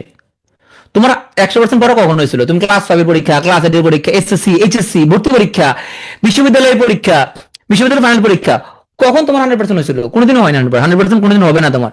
বিসিএস 100% পরীক্ষা পড়াশোনা তোমার হবে না, এটা সম্ভব না। এটা তো পড়া হয় না এক্সাম দিব না, এটা কোন ধরনের কথা? না পড়লে এক্সাম দিবা? কিছু না পড়লে এক্সাম দিবা? মাঝে মধ্যে নিজেকে ট্রাই করবা, যা কিচ্ছু পড়ো নাই, ওই লেকচারটা খুলেও নাই তুমি, মাঝে মধ্যে নিজেকে তোমার এই রোমান্স করে একটা অভিজ্ঞতা নিবা যে আমি তো এই টপিকটা তো পড়ি নাই, কিছুই পড়ি নাই, তো এক্সামটা দিয়ে দেখি তো একটু যে আমি একটু কত পাই, আন্দাজে রাখবো কত পাই, দেখি তো একটু, নিজেকে রোমান্স দেবে মাঝে মধ্যে। শুনো, এক্সাম দেওয়াটাকে হ্যাবিট বানাইতে হবে, হ্যাবিট। এটাকে ডিসিপ্লিন বানাইতে হবে যে প্রতিদিন নির্দিষ্ট সময় এক্সাম দেওয়া ট্রাই করবা, সন্ধ্যা 6টা বা 7টা, হ্যাঁ, একটা নির্দিষ্ট টাইমে এটাকে একদম নিজের অভ্যাস বানাই ফেলবা যে একই টাইমে পরীক্ষা দেওয়া ট্রাই করবা। তাহলে পরীক্ষা দেওয়া একটা হ্যাবিট, ডিসিপ্লিন নিয়ে আসতে হবে, মোটিভেশন না, মোটিভেশন কাজ করে না। সো অভ্যাস বানাই ফেলবা যে তুমি যদি কিচ্ছু পারো না, হ্যাঁ। আমাদের আমাদের তোমার হচ্ছে যে হুজুরের বক্তব্যে একটা কথা বলছিল, হুজুরের বক্তব্য বলতো যে সকালবেলা তোমার হচ্ছে যে ধরো হুজুর বলো না তো একদম ছোটবেলা বক্তব্য শিখে 1 নাম্বার কি 2 নাম্বার কি, তার বক্তব্য যেতে বলা যায় না যে হুজুর পেশাব করবো, বলা যায় না, কি বলতে হয়? হুজুর 1 নাম্বার, হ্যাঁ। বাথরুম করবো কি বলতো? হুজুর 2 নাম্বার, এরকম বলতে হয়, তাই না? তো হুজুর 1 নাম্বার 2 নাম্বার যখন শিখাচ্ছিল, তো হুজুর বলতো যে তোমরা হচ্ছে যে প্রতিদিন সকালবেলা যায়া যারা বক্তব্যে যারা তুমি 2 নাম্বারে উঠে ওদের, হুজুর বলতো তোমরা একটা কাজ করবা, সকালবেলা বাথরুমে বসে থাকবা। তাহলে হুজুর বাথরুমে বসে থাকবে কেন? ওখানে যাই ফুসফাস করবা, পাত দিবা, ফুসফাস করবা। এটা গুরুত্বটা বুঝি নাই তখন। আসলে কেন বলছিল হুজুর এটা? এর মাধ্যমে আমাদের যে জিআইটি মানে গ্যাস্ট্রোইন্টেস্টিনাল ট্র্যাক্ট, একে ট্রেন করানো হয়। দেখবা যারা তোমার সকালবেলা বাথরুমে প্র্যাকটিস করে, এরা সবসময় ঘুম থেকে উঠে বাথরুমে চলে যাচ্ছে। আর যারা প্র্যাকটিস করে না, ওদের দিনের যে কোনো সময় ও হঠাৎ করে 2 নাম্বারের ধরে, সকালে 11টা 1টা 2টা, ওর কোনো টাইম টেবিল নেই, বাথরুমে ধরে ওর বাথরুম সকালবেলা যা প্র্যাকটিস করতে হয়। হুজুর ছোটবেলা শিখেছিল, এখন বুঝি এটা গুরুত্বটা কি। আসলে হুজুর কি করছে? হ্যাবিট ফর্ম করছে আমাদের মধ্যে। তাহলে এক্সাম ডাটা হ্যাবিটে তুমি রূপান্তর করে ফেলবা যে তুমি শুনতে হবে আরে আজকে তোমার এক্সাম আছে, রোববারে আজকে এক্সাম নাই, মনে শান্তি আজকে এক্সাম নাই, হ্যাঁ। তাইলে প্রতিদিন এক্সাম দিতে হবে, এটাকে অভ্যাস বানাই ফেলবা। কিছু না পারলেও ফুসফাস করবা, আসে এক্সাম দিবে, ওই যে হুজুর পা আসলে দিবা, তুমি সকালবেলা বাথরুমে ঢুকে যাবা। তো ওইটাকে প্র্যাকটিস, ওই জিনিসটার মতো দেখছো হুজুর কিন্তু তৈরি বলতে সাইন্টিফিক একটা ব্যাপার। শুক্রবার লিখিত পরীক্ষা থাকবে, কিচ্ছু পারো না ভাই, কিচ্ছু পারো না, হাতের লেখা প্র্যাকটিসের জন্য হলে দিবা। একটা হাতের লেখা প্র্যাকটিস করে আসি, পরীক্ষাটা দেই, যে দেখি আমি বানাবে না লিখতে পারি কিনা, ওই জন্য পরীক্ষা দিবা। কারণ তোমরা এখানে লিখিত পরীক্ষা, প্রথম লিখিত পরীক্ষাটা 300 জন দিলেও পরবর্তীতে দেখা যাবে এই কোর্সটার শেষ দিকে লিখিত পরীক্ষা দিচ্ছে 50 থেকে 60 জন, ওরা ক্যাডার হবে। মিলে নিও আমার কথাবার্তা, কথাবার্তা মিলে নিও, তারপর সবাই ক্যাডার হবে। লিখিত পরীক্ষা আস্তে আস্তে কমতে থাকবে, কেন? ওরা বলবে যে পড়ে নাই, পরীক্ষা দিব না, হাত ব্যথা করে, এরকম। ভাই হাতের লেখা প্র্যাকটিস কর, শুধুমাত্র যে হাতের লেখাটা প্র্যাকটিস করি একটু, এই জন্য পরীক্ষাটা অভ্যাস বানাই ফেলে এটাকে। তাহলে কেন পরীক্ষাটা দিব? আমাদের ব্রেইন নেগেটিভিটি বায়াস আক্রান্ত, নেগেটিভ কোনো কিছুতে আমি বেশি আক্রান্ত হই। তাহলে তুমি ডেইলি এক্সাম দিলে তুমি যে কোশ্চেন গুলো ভুল করবা, এগুলো তোমার মেমোরিতে লক হয়ে যাবে, এগুলো উইকলি তার ভুল করবা না। উইকলি যেগুলো ভুল করবা, এগুলো তুমি আবার কোশ্চেন ব্যাংক প্র্যাকটিসের সময় মনে করবা, আর এটা তো ভুল করছে না উইকলি এক্সামে, ওপেন বুকের মধ্যে সেগুলো ভুল করবা না। আর ভুল বুক যেগুলো তুমি ভুল করবে, সেগুলো তুমি আবার সাবজেক্ট ফাইনালে ভুল করবা না। এই পিটিওর এক্সামে তুমি যে কোশ্চেন গুলো ভুল করবা, এগুলো তুমি তোমার চূড়ান্ত যে প্রিলি পিএসসি নেয়, সেই পিএসসি প্রিলিতে তুমি আর ভুলগুলা করবা না। ওকে, তাহলে আমরা ন্যাচারাল লার্নিংটা প্রমোট করি কিভাবে? তুমি লেকচার বুকটা তুমি হচ্ছে পড়লা, বা লেকচার স্লাইডটা পড়লা, মার্চের ফার্স্ট উইকে লেকচার বুক পেয়ে যাবা, প্রশ্ন ব্যাংক থেকে ওই টপিক রিলেটেড প্রশ্নগুলো প্র্যাকটিস করলা, ওয়েবসাইট থেকে করলা অথবা লেকচার প্রিন্টেড লেকচার বুক থেকে করলা, হ্যাঁ। ওয়েবসাইট থেকে করলা অথবা প্রিন্টেড লেকচার বুক থেকে করলা, হ্যাঁ। দুটার মধ্যেই 80% কমন আছে, ওয়েবসাইট এবং বইয়ের 80% কমন, 80% কমন। ওয়েবসাইটে 10% আছে ইউনিক, বইয়ের মধ্যে 10% আছে ইউনিক, হ্যাঁ। প্র্যাকটিস করে দেখলা ওই কয়টা পারতেছো তুমি, ব্যাখ্যাগুলো পড়ো, কেন ভুল করছো, ভুল হয়েছে সেগুলো দেখো, হ্যাঁ। বই থেকে আরেকবার পড়ে ফেলো, একবার তো পড়ছো বই থেকে, বই থেকে বা স্লাইড থেকে পড়ছো, আরেকবার পড়ে নাও, যেগুলো ভুল করছো দেখবে তোমার মাথায় গেঁথে যাবে। আর কোন কোশ্চেন আটকায় গেলে তুমি টেলিগ্রামে ওটার কোশ্চেন আস্ক করবে, পিডিএফ মেন্টররা তোমাকে হেল্প করার জন্য রেডি থাকবে। তুমি চাইলেও অন্যদের হেল্প করতে পারো। আর সব ক্লাস শেষে আমাদের সাবজেক্ট ফাইনাল হয়, এই সাবজেক্ট ফাইনালে তোমরা অবশ্যই অবশ্যই অবশ্যই অংশগ্রহণ করার ট্রাই না, এটা করবা। এটা subject final is a must. Subject ফাইনালে তুমি বুঝতে পারবা অন্যদের থেকে তোমার পার্থক্য কতটুকু, মাস্ট। যাবে যেটা হোক তোমার সাবজেক্ট ফাইনাল যাতে মিস না হয়। সাবজেক্ট ফাইনালের আগে সম্পূর্ণ প্রস্তুতি নেওয়া হয় নাই, এক্সাম দিব না, এটা যাতে না হয়।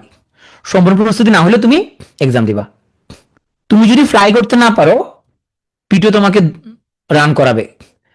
রান করতে না পারলে পিটিও তোমাকে হাঁটাবে। হাঁটতে না পারলে পিটিও তোমাকে কল করাবে। পিটিও চেষ্টা করবে তোমাকে শেষ পর্যন্ত, এবং শেষ 15 দিনের চেষ্টা করবে তোমাকে কি মুভিং ফরওয়ার্ড করার জন্য। তুমি যে একবার ভর্তি হয়ে গেছো, সিস্টেম ঢুকে গেছো তুমি, আমরা শেষ পর্যন্ত চেষ্টা করে যাবো। 50তে তো আমরা তো তোমার ওদের প্রিলি হয়ে গেছে, এরপরও তোমার হচ্ছে যে ওদেরকে আরো সাপ্লিমেন্টারি কমপ্লিমেন্টারি কিছু ক্লাস দিচ্ছি, যে ওরা যাতে পরে বিসিএস গুলোতে যাতে ওরা এখান থেকে যাতে তোমার বেনিফিট যাতে পায়। ওর সাথে আমাদের চুক্তিতে শেষ, 50 প্রিলি শেষ, চুক্তি শেষ। চুক্তি শেষ হলে আমরা ওদেরকে এখন কোর্স ম্যাটেরিয়ালস অ্যাক্সেস আছে এবং ওদের এক্সট্রা ক্লাস চলতেছে। সো পিটিও তোমার ফেসবুক ছাড়া তুমি পিটিওর কোনো প্রচারণা দেখো নাই, পিটিওর কোনো লিফলেট, ফেস্টুন, ব্যানার কোনো কিছু দেখো নাই, ফেসবুকে দেখতে শুধু পিটিওকে। তো পিটিওতে এই যত্নটা নেওয়া হয় বলেই আমাদের সাফল্যের রহস্য এটাই, আর কোনো রহস্য না পিটিও। পিটিও তোমার যায়, তোমার এক্সাম হলের সামনে যায় খাড়ায় থাকবে, তোমার লিফলেট দিবে, এত লোকজন আমাদের নাই। হ্যাঁ, জাস্ট এইটুকু আমরা এনশিওর করি। এবং আমরা চাই যে তোমাদের যেদিন প্রিলি হবে, যে বা যেদিন চূড়ান্ত রেজাল্ট দিবে, এরকম আমাদের টেলিগ্রাম গ্রুপটা যাতে তোমার ভরে উঠবে যে আলহামদুলিল্লাহ। ভুল নাম্বার 5 হলো ডেডলাইন ফলো না করা। হ্যাঁ, টাইম ম্যানেজমেন্টের সমস্যা। হ্যাঁ, তো এখানে পার্কিনসন ল বলে আমাদেরকে যে আমরা কোনো কাজ করার জন্য টাইম যতক্ষণ পাবো, ইফোর্টটা তার ব্যস্তানুপাতিক। তার মানে টাইম যদি কম হয়, ইফোর্টটা বেশি। টাইম বেশি হলে ইফোর্টটা কম। তার টাইম যদি আমরা কম দেই, ইফোর্টটা অনেক বেশি। ইফোর্টটা অনেক বেশি। টাইম যদি বাড়াবে, ইফোর্টটা কমে যাবে। এই তোমার বিশ্ববিদ্যালয় পরীক্ষা তোমরা দেখছো যে পরীক্ষার জন্য 5 দিন গ্যাপ, তুমি এখানে ইফোর্টটা কমা দিছো। 2 দিন গ্যাপ যখন থাকে তখন তুমি আসে পরের টেবিলে বসে গেছো। এই জন্য আর্টিফিশিয়াল ডেডলাইন সেট করবা। পরীক্ষার টাইমটা একদিন পরে সন্ধ্যা 6টা বাজে হইলেও, ধরো তোমার শনিবারে যে ক্লাসটা হলো, এটার এক্সাম হলো সোমবার সন্ধ্যা 6টায়। সোমবার সন্ধ্যা 6টায় এটার এক্সাম। তুমি শনিবারে যে ক্লাসটা, রোববার সন্ধ্যা 6টার মধ্যে এটা গুছায় রাখবা পড়াটা। তুমি রোববার সন্ধ্যা 6টার মধ্যে পড়াটা গুছায় রাখবা, একদিনে গুছায় রাখবা। তুমি আর্টিফিশিয়ালি ডেডলাইন সেট করবে যে মনে মনে ধরবা আমার এটা আমি কালকের মধ্যে শেষ করে নেবো, এটা আমি সোমবার 6টা পর্যন্ত ওয়েট করবো না। তাহলে দেখবা তুমি তুমি রোববার এটা পড়ার বুদ্ধিটা বাড়াই দিতে পারতেছো। তুমি একটা সাবজেক্ট, একটা লেকচারটা তুমি মাথায় রাখবা যে শনিবারের যে ক্লাসটা ছিল আমি রোববার সন্ধ্যা 6টার মধ্যে শেষ করে ফেলবো, যাতে করে রোববারের লেকচারের পর আমি সোমবারে টানতে না হয়। এই আর্টিফিশিয়াল ডেডলাইন তুমি নিজেকে সেট করবা। এবং কোথাও প্ল্যান টু কমপ্লিট তুমি চার্ট বানাও, এই সাদা খাতার মধ্যে করতে পারো, বা ডে প্ল্যানার ইউজ করতে পারো। পিডিও ডে প্ল্যানার আছে, তুমি কিনে নিতে পারো, বা বাজারে ডে প্ল্যানার পাওয়া যায়, যেমন ডে প্ল্যানার ইউজ করতে পারো। ডে প্ল্যানারটা কি জিনিস এখন ইন্টারেস্ট করো না, আমি পুরো টাইম দিব তোমাদেরকে। ডে প্ল্যানার মধ্যে তুমি ডেলি প্ল্যান লিখতে পারো যে তুমি সারাদিন কি করবা। হ্যাঁ, সারাদিন কি করবা তুমি লিখলা। সকালে তুমি 2টা মধ্যে ম্যাথ করবা, 2টার মধ্যে ইংলিশ পড়বা, পত্রিকা কলাম পড়বা, তুমি লিখে রাখো। হ্যাঁ, এরপর তুমি কয়টা করে তুমি করতে পারছো কমপ্লিট, তুমি সেটা লিখে রাখো যে আমি এতগুলো কমপ্লিট করতে পারছি। তুমি যদি ট্র্যাক রেকর্ড রাখো যে সারাদিন তুমি কি কি করতেছো, তখন তোমার কাজের শেষ করার হার অনেক বেড়ে যাবে। তুমি ডেলি প্ল্যান লেখো যে আজকে আমি এই করবো। ভাই সব প্ল্যান তো বাস্তবায়িত হবে না, কিন্তু তুমি যদি প্ল্যান করো তাহলে হ্যান্ড রেস করো না, 50% হইলেও বাস্তবায়ন করতে পারবা তুমি। হ্যাঁ, প্ল্যান না করলে 0% বাস্তবায়ন করতে পারবা। এর আগে প্ল্যান করে লিখে রাখো তোমার কি কাজ। আমি এখনো বিশেষ করে তোমার যখন পিঠে অনেক কাজ হয়ে যায় না, আমি একটা ডায়েরির মধ্যে লিখি ওখানে আজকাল সারাদিন কি কি কাজ আছে। যখন খুব পাজল লাগে, অনেক কাজ জমে যায়, 10টা 12টা কাজ জমে, আমি লিখে রাখি আগে একটা ডায়েরির মধ্যে লিখি। লেখা একটা কাজ শেষ করি, তবে গ্যাস করে কেটে দিই, খুব ভালো শান্তি লাগে। মানে একটা কাজ শেষ হয়েছে, হ্যাঁ করি, কেটে দিই, করি কেটে দিই, খুব শান্তি লাগে। এটা ফলো করতে পারো। এটা সাদা খাতার মধ্যে তুমি ডে ওয়াইজ দেখবে আজকে কাজ হলো এতটুকু, আজকে বাংলা এতটুকু, এতটুকু ভোকাবুলারি, তোমার 2টা কলাম, এই লিখে রাখবে সারাদিন কি কাজ তোমার এখানের মধ্যে। এটা শেষ করবে, একটা কেটে দিবে, এরকম গ্যাস করে কেটে দিবে, কেটে দিবা, দেখবে শান্তি লাগবে। আরে কেটে দিছি, কেটে দিছি, কেটে দিছি। আমি এখন এটা করি। আমি ইউএস পড়ার সময় তখন তোমার পরীক্ষার আগে কি করতাম, তোমার ওই যে একটা কোশ্চেন ব্যাংকের মধ্যে তোমার কোশ্চেনগুলো লিখে রাখতাম যে 1 2 3 4 5 6 7 8 9 100 এরকম লিখলাম। হ্যাঁ, তো ধরো প্রথম 5টা কোশ্চেন শেষ করে কতক্ষণে একটা শেষ করছি, গ্যাস করে কেটে দিছি, শেষ করছি, কেটে দিছি, 3টা 4টা 5টা 6টা কেটে দিছি, এরকম এটা করতাম। আমার বন্ধু ইরফান আমাকে শিখেছিল এটা। ইরফানকে দেখবি খুব শান্তি লাগে, আসলে খুব শান্তি লাগে। ছোটবেলা আম্মা কি করতো, ধরো ভাত খেতে না পারলে লোকমা এরকম ছোট করে দিত, তুমি পুরোটা খাওয়া লাগবে না, এরকম লোকমা করে দিত, তুমি একটা খাওয়া দিক থেকে একটা খাতে খাতে সব কিছু যেত, শেষ হয়ে যেত। হ্যাঁ, তো এইভাবে তুমি তোমার ব্রেনকে ট্রেন আপ করতে পারো। হ্যাঁ, তাহলে দিনের শুরু কেমন সাজাবা, যারা কোনো চাকরি বাকরি করো না বা বাচ্চা কাচ্চা নাই, তুমি সকাল 6টা থেকে 9টার মধ্যে 4 থেকে 5টা পোমোদোরো, এক পোমোদোরো মানে 25 মিনিট। এখন পোমোদোরো ফলো করতে পারো, কোনো কথা নাই ভাই। তুমি সকাল 6টা থেকে 9টা পর্যন্ত রাখতে পারো যে গতকালকে রেকর্ডটা এবং লেকচার স্লাইডটা পড়ে ফেলবো। এটা শেষ না কইরা মোবাইল ফোনে টাচ করবো না, এভাবে করতে পারো। সকাল 10টা থেকে 12টা 3 থেকে 4টা পোমোদোরো রাখতে পারো। দুপুরের সময়টা প্রশ্ন সলভ করতে পারো, বিকেলে একটু পড়তে পারো। সন্ধ্যে পর থেকে রাত 9টা ক্লাস হওয়ার পর্যন্ত 4টা পোমোদোরো পড়তে পারো। রুটিন অনুযায়ী এটা অ্যাডজাস্ট করতে হবে, কারণ ভিতরে ভিতরে আবার লাইভ ক্লাস আছে, তোমার রিটেনের ক্লাস আছে সকাল 8টায়, যেদিন আসো সেদিন তার এটা ফলো করতে পারবে না। এখন সবার জন্য সেম ফর্মুলা কাজে আসবে না। যারা চাকরিজীবী, সকালের সময়টা কাজে লাগাবা, সকাল 6টা থেকে 8টা পর্যন্ত সময়টা কাজে লাগাবা। তোমার কর্মস্থল মানে তোমার অফিসের কাছাকাছি বাসা নেওয়ার ট্রাই করবা।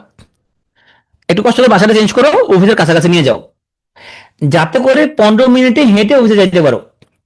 কারণ অফিসে যাতে যদি তোমার 2 ঘন্টা লাগে, আসতে যদি 2 ঘন্টা লাগে, তোমার এনার্জি নষ্ট হবে। এনার্জি নষ্ট করা যাবে না যারা চাকরিজীবী, তো এনার্জি সেভ করবা।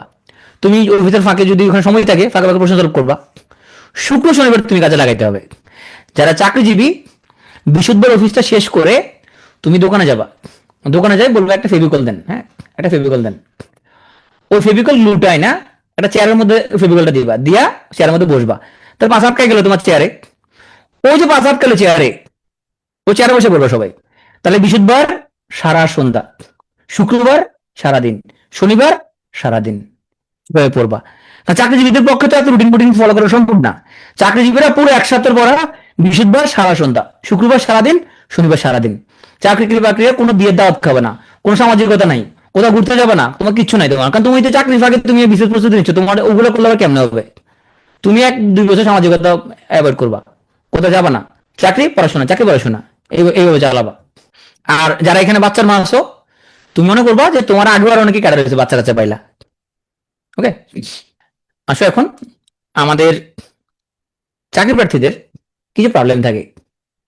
তো প্রবলেমের মধ্যে কিছু হচ্ছে আমাদের কারো মনোযোগ কম, বিভিন্ন দিকে ফোকাস চলে যায়, কারো পড়া মনে থাকে না, শারীরিক মানসিক অসুস্থতা থাকে, হ্যাঁ শারীরিকভাবে অনেকে সিক থাকে, মানসিকভাবে অনেকে অ্যাংজাইটিতে থাকে, ডিপ্রেশনে থাকে, পারিবারিক ঝামেলা থাকে, টানাপোড়েন থাকে, হ্যাঁ হাজব্যান্ড ওয়াইফ ঝামেলা থাকে, শ্বশুর ফ্যামিলিতে ঝামেলা থাকে, সমাজের এক্সপেকটেশন থাকে অনেক হাই, সামাজিক অস্থিরতা, রাষ্ট্রীয় অস্থিরতা, অনেক কিছুই থাকে। হ্যাঁ, তো এগুলো তো অবশ্য সমস্যা। এগুলো সবচেয়ে বড় বাধা আসলে কি? সবচেয়ে বড় যে বাধাটা আমাদের, সেটা হচ্ছে আমাদের, দেখো বড় সমস্যাটা আমাদের ফোকাস। তোমরা যারা প্রথমে যখন সাইকেল চালানোর প্র্যাকটিস করো, তখন কি তুমি সাইকেল চালাচ্ছ, সামনে একটা গর্ত, বারবার চিন্তা করতেছো গর্তের মধ্যে পড়া যাবে না, গর্তের মধ্যে পড়া যাবে না, কি হচ্ছে বাস্তবে গর্তের মধ্যে যে পড়তেছো তুমি, বাস্তবে তুমি গর্তের মধ্যে পড়বা। দেখবে খালের পাশে যাচ্ছ, তো কয়েক খাল আছে, খালে পড়া যাবে না, পড়া যাবে না, তুমি ওখানে যাই পড়বা। এটা কেন হয়? হোয়ার ফোকাস গোস এনার্জি ফ্লোস। ফোকাস যেখানে যাবে তোমার এনার্জি সেখানে চলে যাবে। এই জন্য সবার আগে ফোকাস ঠিক করতে হবে তোমার। এই ফোকাস বাড়ানো ছাড়া তোমার কোনো ওয়ে নাই। তাহলে তুমি তোমার সাকসেসটা ভিজুয়ালাইজ করতে পারতে হবে। তুমি কল্পনা করো যে আমি এক্সাম হলে পরীক্ষা দিচ্ছি, আমি প্রিলি টিকে গেছি, আমি রিটেন স্মুথলি লিখতেছি, আমি ক্যাডার হয়ে গেছি, জাস্ট পরীক্ষা দিতে পারতেছি। এই যে মেন্টাল যে রিহার্সাল, এটা তোমার ব্রেনকে রিওয়ারিং করবে সাকসেসের জন্য। মনে মনে কল্পনা করবা, যখনই সময় নষ্ট হবে তখনই তুমি আমি তো ক্যাডার হয়ে গেছি, আমি ক্যাডার হচ্ছে আমি। এর মধ্যে ভিজুয়ালাইজ করতে হবে। এটা যত বেশি করতে পারো তত বেশি তুমি ফোকাসটা ঠিক থাকবে। যেটা আমরা বারবার বারবার মনের মধ্যে আমরা মন ছবি যেটাকে আমরা আঁকতে পারি, ওইটা ইন রিয়েলিটি এটা তুমি এটা প্র্যাকটিস করতে থাকবা। ওকে, যে তুমি বলছো আমি একজন টিচার হতে চাই, বিসিএস ক্যাডার হতে চাই, বলবা I M A BCS cadre, I M a teacher. হ্যাঁ, তুমি নিজেকে বারবার এটা বলবা। যখন তুমি এই আইডেন্টিটিটা অ্যাকসেপ্ট করবা, তোমার অ্যাকশন, ডিসিপ্লিন, কনফিডেন্স সব অটোমেটিক্যালি তোমার রাইজ হয়ে যাবে। একটা মুভি আছে কুংফু পান্ডা, তোমরা দেখো। এখানে আমাদের প্রথম যে সিরিজটা, মানে প্রথম যে মুভিটা, ওখানে কুংফু পান্ডার মধ্যে তো তোমার এই যে পান্ডাটা, ও মনে করে যে ও পারবে না কোনো কিছু, হ্যাঁ, কিন্তু ও এখানে এলাকাবাসীকে, দেশবাসীকে উদ্ধার করে দায়িত্ব ওর হাতে পড়ে। তো মাস্টার শিফু ওকে একটা কথা বলে, you have to believe you can. তোমাকে বিশ্বাস করতে হবে তুমি পারবা, এরপরে তুমি আসলে পারবা। নিজেকে সঠিক কোশ্চেন করাটা জানতে হবে। দেখো অনেক প্রবলেম আমাদের এখন। আমরা কি করি, আমার পড়া কেন মনে থাকে না, অসুস্থ আমি বলি আমি কেন এত মোটা, ধরো বাসায় অনেক কাজ, শ্বশুর ফ্যামিলিতে অনেক কাজ, আমার বাসায় কেন এত কাজ, আমি কেন এত গরিব, আমি কেন কিছু পারি না, আমি কেন আমি এত ওর্থলেস কেন, এগুলো প্রবলেমেটিক কোশ্চেন, যে আমি বাসায় আমার এত কাজ করি, এত মেহমান কেন আছে আমার বাসায়, হ্যাঁ, কেন আমাকে কেউ বুঝতে চায় না। তুমি কোশ্চেনটা করবা যে আমি বাসার এত কাজ সামলাই কিভাবে পড়ার টেবিলে বসতে পারি, বাসার কাজটা আমি কিভাবে ডেলিগেট করতে পারি, কিভাবে অন্য লোকের হাতে কাজটা করাতে পারি, বাসার লোকজন হেল্প কিভাবে আদায় করতে পারি। যে সব সংসারে ঝামেলা আছে, বিয়ের সাথে যেভাবে হয়ে গেছে সব সংসারে ঝামেলা আছে, ঝামেলা ছাড়া কোনো সংসার নাই, হ্যাঁ।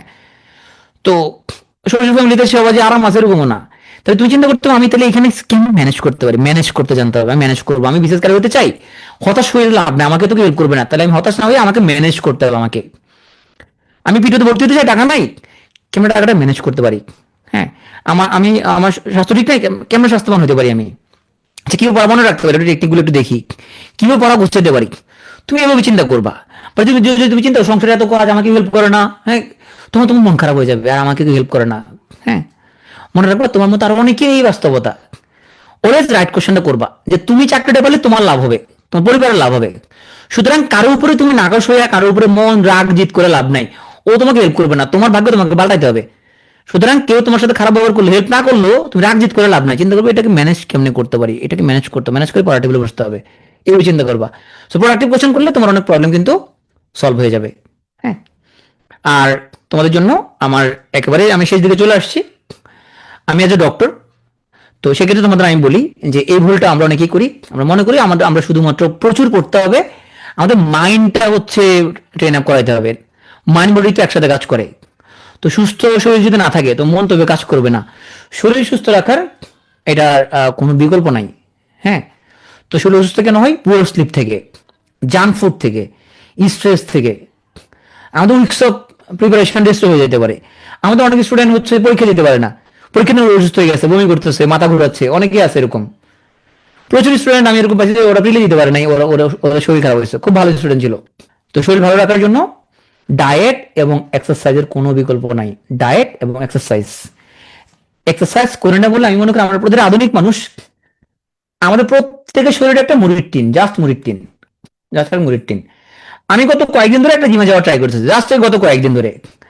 তো ওইখানে রেসিস্ট্যান্স যে এক্সারসাইজ গুলো, যে ব্যায়ামগুলো, 10-12 কেজি ওয়েট, আমি তিনটা তোমার হচ্ছে যে ধর 10 বার রিপিটেশনে 3 সাইকেল কমপ্লিট করতে পারতেছি না।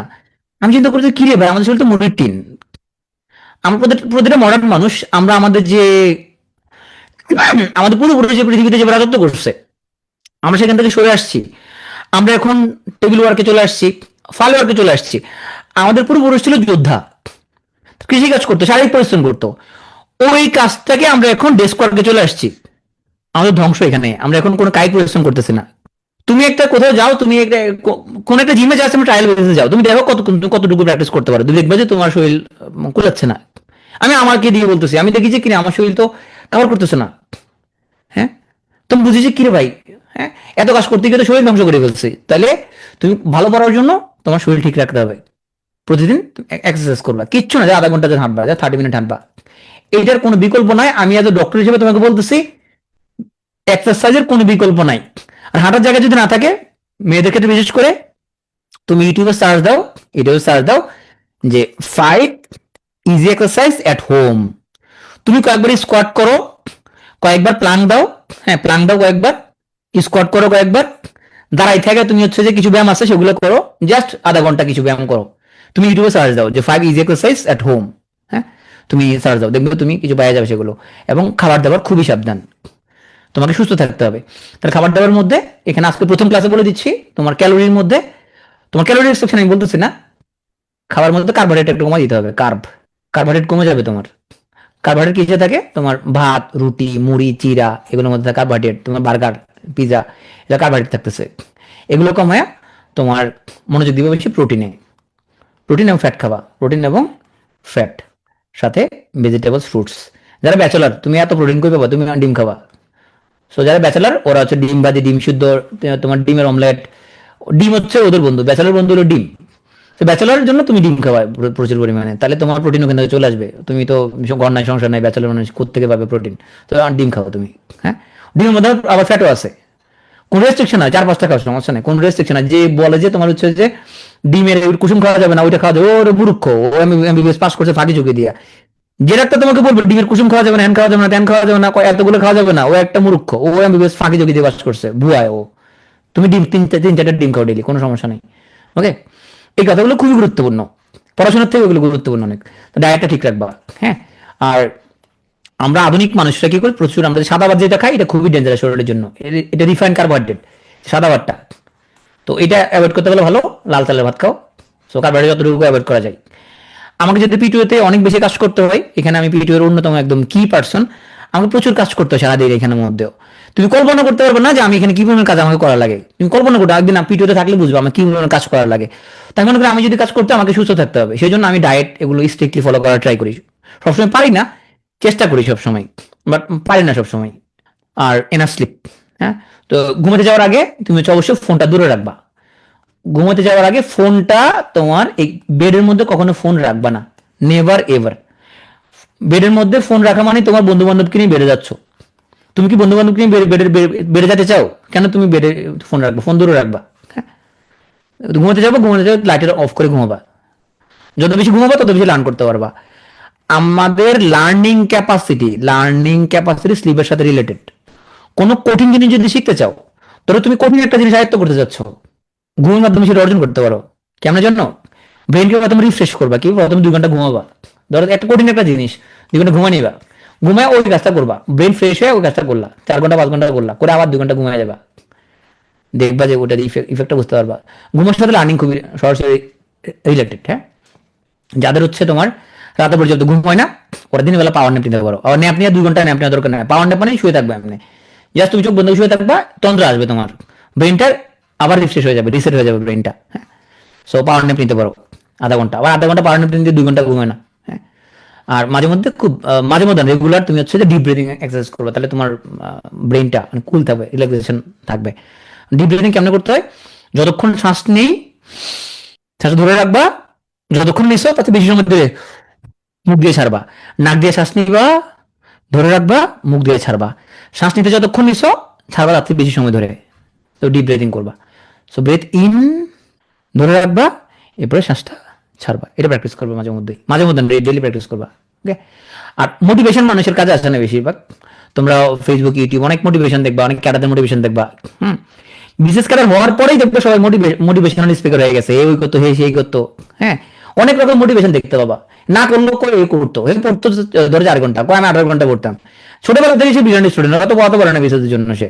এই ক্যাডার ছোটবেলাতে ভালো স্টুডেন্ট, আমি রেগুলার পড়তাম, আমি তো কোন নিঃশ্বাস পর্যন্ত নিতাম না, আমি কোন নিঃশ্বাস আটকে রাখতাম। হ্যাঁ, এত বড় করতাম।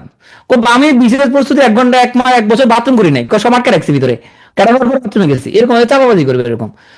তো ক্যাডার হয়ে যাওয়ার পর তুমি এরকম মোটিভেশন দিবা, এগুলোতে এসব মোটিভেশনে কোনো কাম নাই। তুমি ডিসিপ্লিন ফলো করো। সবাই ওর মতো মেধাবী না, যে বলে 2 মাস পরে ও ক্যাডার হয়ে গেছে, হ্যান্ড ক্যান করছে, সবার মতো ওর মতো মেধাবী হয়তো দেশে হয়তো 1 জন বা 2 জন আছে। এসব মোটিভেশনে কোনো তোমার চিরে বুঝবে না। তুমি ডিসিপ্লিন থাকবা, সিস্টেম তুমি ডেভেলপ করা। তুমি যদি হয়তো মেধাবী হয় সেটা ভালো, সমস্যা নেই। সো ডিসিপ্লিন এবং হ্যাবিট ফরমেশন করে ফেলবা। ওকে, মোটিভেশন দিয়ে কাজ হবে না, এটা মাঝে মধ্যে খুব ভালো লাগবে। So discipline, discipline, discipline. Trust your discipline more than your emotion. হ্যাঁ, এটা সবসময় ফলো করবা। হ্যাঁ, স্টক মার্কেটে আমার বলছিলাম মনে তো আগ্রহের জায়গা স্টক মার্কেট। তো আমি প্রথম দিকে খুব লস করতাম এরকম। পরে আমি দেখছি আমার সমস্যা কোন জায়গায়, ডিসিপ্লিনের সমস্যা। আমি ইমোশন দ্বারা তাড়িত হচ্ছি। এখন আল্লাহর রহমতে ভালো করতেছি। এখন আমার ডিসিপ্লিন আছে, আমি জানি যে কখন বেচবো, কখন কিনবো, কত পার্সেন্ট তোমার হচ্ছে। আগে দুম ডিসিয়ে করতাম, ডিসিয়ে মানে হচ্ছে ডলার কস্ট এভারেজিং, একটু কমলেই তোমার হচ্ছে এভারেজিং করতাম, এখন এটা করি না। কতটুকু কমে সাডেন এই রেঞ্জ আসার পরে তার এভারেজ করি। আগে ডিসিপ্লিন ছিল না, শুধু ইমোশন দ্বারা দাঁড়িয়ে দিতাম, শুধু লস করতাম। এখন আল্লাহর অশেষ মেহরবানি এবং ডিসিপ্লিন ফলো করার কারণে আল্লাহর মতে তোমার টুকটাক লাভ হচ্ছে। সো এটা সব জায়গায় সব জায়গায় কাজে আসবে। আর সবাইকে একটা কথা বলবো, তুমি রাইট ট্র্যাকে আসো কিনা বুঝবা কখন, যখন তোমার স্লিপ বিকামস এন ইনকনভিনিয়েন্স। সকালবেলা বেশি ঘুমের কারণে যখন মন খারাপ হবে, তখন তুমি বুঝবা তুমি রাইট ট্র্যাকে আসো। তো সকালবেলা যারা অনেক দেরিতে উঠো, আমাদের 6 এম ক্লাবে জয়েন করতে পারে। 6 এম ক্লাবে ফেব্রুয়ারি মাসে চলতেছে ভোকাবুলারি, মার্চ মাসে চলবে এখানে ওয়ান ওয়ার্ড সাবস্টিটিউট, ফ্রেজিডিয়াম, এগুলো চলবে। এপ্রিল মাসে হয়তো চলবে প্রিপোজিশন, ফ্রেজাল ভার্ব, এগুলো চলবে। এরকম মুখস্থ টাইপের জিনিসপত্র 6 এম ক্লাবে আমাদের পড়ানো হচ্ছে। সো তোমরা তাহলে 6 এম ক্লাবে জয়েন করতে পারো। মাত্র 800 টাকা ইনভেস্টমেন্ট, বাট লাইফ চেঞ্জিং ব্যাপার। সর্বশেষ কিছু ডুজ এবং ডোন্টস। তো সমস্যার সমাধানে আমার সাপোর্ট গ্রুপে জানাবা। তুমি চাইলে অন্যদের হেল্প করতে পারো এমসিকিউ ডিসকাশন সেগমেন্টে। তো হেল্প করলে আমরা এটা পুরস্কৃত করা ট্রাই করি, আমরা গুড সোল অ্যাওয়ার্ড দিই, প্রতি মাসে গুড সোল অ্যাওয়ার্ড দিই যারা অন্যদের হেল্প করে। তোমাকে জানতে হবে কি একটা রিকোয়েস্ট করতে হয়। কৈফিয়ত তলব না, এখন দেখুন এখন রেকর্ড দেওয়া হচ্ছে না কেন, এটা আমরা বলতে পারি যে ভাইয়া কখন রেকর্ডটা দেওয়া হবে জানতে পারি প্লিজ, বলতে পারে এরকম। আমি ওয়েবসাইট লগ ইন করতে পারি না কেন, এটাকে কাইন্ড অফ কৈফিয়ত। এবার আমার ওয়েবসাইট লগ ইন করতে সমস্যা হচ্ছে, একটু দেখবেন প্লিজ, রিকোয়েস্ট করা যায়। রাতে 11টা একটা প্রশ্ন করছে, আমাকে রিপ্লাই দেওয়া হলো না কেন, তো বলবো ভাই আমি রাত 11টা প্রশ্ন করছিলাম, আমি উত্তর পাইনি, একটু দেখবেন প্লিজ। তুমি যদি এভাবে যদি করো, তুমি সাপোর্ট পাওয়ার সম্ভাবনা তোমার অনেক বেড়ে যাবে। আর আমার টেলিগ্রাম গ্রুপে যে কোনো রকম ভার্বাল অ্যাবিউজ আমাদের স্টাফদের যে কোনো কিছু, এটা আমরা খুবই গুরুত্বের সাথে দেখি, অন্য মেম্বারদেরকেও। টেকনিক্যাল যে কোনো ইস্যুতে তুমি এই নাম্বারটা সবসময় সেভ রাখবা, 0329672057 এই নাম্বারে। এবং পিটিও থেকে তোমার টেকনিক্যাল কোনো ইস্যুতে যদি নক দেওয়া হয়, তাহলে এই নাম্বার থেকে নক দিবে তোমাকে, অন্য কোনো নাম্বার থেকে না। এখন আসো একটা গুরুত্বপূর্ণ জিনিস, সাইবার ক্রাইম। তুমি যখন রাস্তায় বেরোবা, তখন ধরো তুমি যখন কমল বস্তির দিকে যাবা, বা তুমি কমলাপুর বস্তির দিকে যখন যাবা, বা কমলাপুর রেলওয়ে স্টেশনের দিকে যাবা, দেখবে যে কিছু ছেলে মেয়ে ড্যান্ডি খাচ্ছে রাস্তায় বসে বসে। এখন রাস্তায় বসে ড্যান্ডি টানতেছে কিছু ছেলে মেয়ে, এই জন্য তুমি রাস্তায় বের হওয়াটা অফ করতেছো না, তাই না? রাস্তায় কিছু খারাপ লোক থাকতেছে, সেজন্য তুমি তুমি ইয়ে করতেছো না, তুমি হচ্ছে যে রাস্তায় বের হওয়াটা অফ করতেছো না। তুমি যখন একটা অনলাইন স্পেসে ক্লাস করতে আসছো, এরকম তুমি হচ্ছে সাইবার জিনিসপত্র তোমার মুখোমুখি হইতে পারো, তাহলে তোমার পক্ষ থেকে প্রিকশন কি কি? টেলিগ্রাম আইডিটাকে, এটাকে তুমি সোশ্যাল মিডিয়া আইডি হিসেবে ইউজ করবা না। টেলিগ্রাম প্রোফাইলের মধ্যে নিজের ছবি দেয়া, তোমার স্টোরি আপলোড করা, ছবি আপলোড করা, টেলিগ্রাম প্রোফাইলে কোনো ছবি টবি দেওয়ার কোনো দরকার নেই তোমার, নাম্বার 1। নাম্বার 2 হচ্ছে টেলিগ্রামে তোমাকে কেউ কল করবে বা এই অপশনগুলো অফ করে রাখবা। মেসেজ দেওয়াটা তুমি হয়তো প্রিমিয়াম ছাড়া হয়তো অফ করতে পারবে না। টেলিগ্রামে যদি কোনো কেউ নক দেয়, কথাবার্তা ছাড়া ব্লক করে দিবা। হ্যালো হাই যা কিছু বলো না কেন, কথা ছাড়া ব্লক করে দিবা। টেলিগ্রামে তুমি যদি কারোর সাথে কোনো কথাবার্তা বলো, এরপরে যদি সে লোকের সাথে কোনো সমস্যা হয়, আমরা দায়ী না, আমরা ওইটাকে আমরা দেখবো না। টেলিগ্রামে এখানে তোমাকে কেউ যদি নক দেয়, কথাবার্তা ছাড়াই ব্লক করে দিবা। হ্যালো হাই বললে ব্লক করে দিবা, আপু কেমন আছেন, আসসালামু আলাইকুম, ওয়ালাইকুম সালাম বলবো না, নগদে ব্লক। পার্সোনালি নক দিলে নগদে ব্লক, সে যেই হবে হোক, যা কিছু বলার গ্রুপের মধ্যে বলবা। এখানে পার্সোনালি কেউ কারোর সাথে কোনো কথা হবে না। ছেলে ছেলে পার্সোনালি কথা বলবো না, এখন ছেলে ছেলে কথা বলার সমস্যা আছে, এখন চারিদিকে অনেক সমস্যা আছে। ছেলে ছেলে হতে পারে হয়তো অন্য অন্য কিছু হতে পারে, তোমাকে সুন্দর লাগছে। এখন তো ছেলেরাও ছেলেদের প্রতি হুমকি হয়ে গেছে এখন। তো তুমি ছেলে হিসেবে সুন্দর দেখতে, আর একটা ছেলে তোমাকে পছন্দ হয়ে গেছে, সেই যে নক দিচ্ছে ও যে অন্য কিছু না, তুমি কেমন বুঝবা? হয়তো তোমার ক্ষতি করতেছে, তোমাকে হয়তো অন্য কিছু করে ফেলতে পারে। ছেলে ছেলে মেয়ে মেয়ে ও তুমি টেলিগ্রামে কেউ কাউকে নক দিবে না।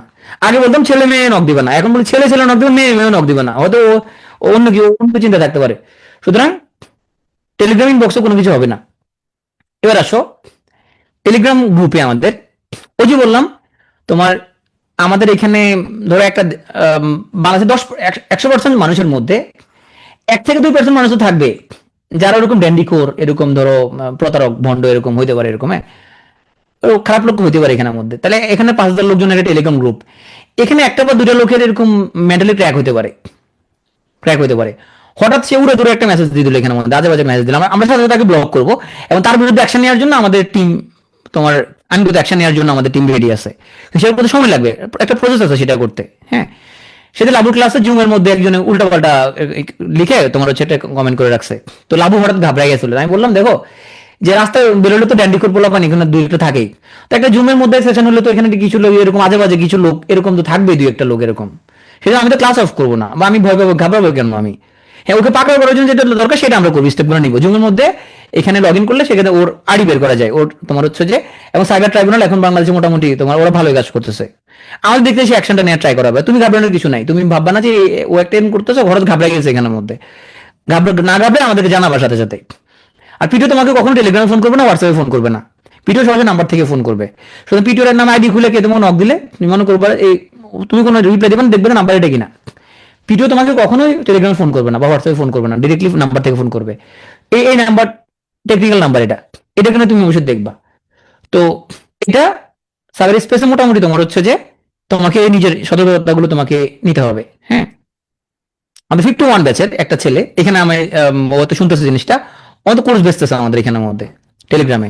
তো ওর নামে সিভিল মামলা করার জন্য প্রস্তুতি নিচ্ছে আমাদের টিম। ও একদম লাইফ শেষ, ও পিটির কোর্স বেচতেছে। এরকম চেষ্টা যারা করে আমাদের কাছে চলে আসবে, তোমাকে ধরাটা খুব কঠিন কিছু না। কারণ তুমি তাকে বিকাশ বা নগদ কোন একটা নাম্বারে টাকা নিবা, ওই বিকাশ নাম্বারে ওইটা ন্যাশনাল আইডি কার্ড বের করে ফেলা যায়। ওই অন্য কারো নাম্বার ব্যবহার করলে সে লোক ব্যক্তি ধরা হবে, সে ব্যক্তি ধরলে জানা যাবে তুমি কে। তো আমাদের অ্যাকচুয়ালি করছে ভর্তি, আমি নাম বলতেছি না ওকে, হ্যাঁ, ও আমাদের কোর্স বেচতেছে, ওর জন্য আমাদের টিম এখন কাজ করতেছে, ওর লাইফ শেষ, ওর চাকরি বাকরির লাইফ শেষ ওর। সো আমাদের টিম এগুলো ব্যবস্থা নিবে, সাইবার ক্রাইম রিলেটেড যে জিনিসপত্র যেগুলো করবে ওর লাইফ শেষ মোটামুটি। এখানে কোনো কাগজ একজনকে ছাড়া হবে না এখানের মধ্যে, কিন্তু ও বুঝবে না যে কোন জায়গায় কি হয়ে যাচ্ছে। ও চাকরি একটা বাইরে দেখে ওর মামলা একটা করা আছে, ওর নামে পিটিও মামলা একটা করে রাখছে, ও লাইফ শেষ। তো এই ধরনের যারা গ্রুপের মধ্যে যারা কোনো কিছু করবে এরকম, সো আমরা একেবারে জিরো টলারেন্স এখানের মধ্যে আমাদের এগুলো ব্যবস্থা নেওয়ার জন্য।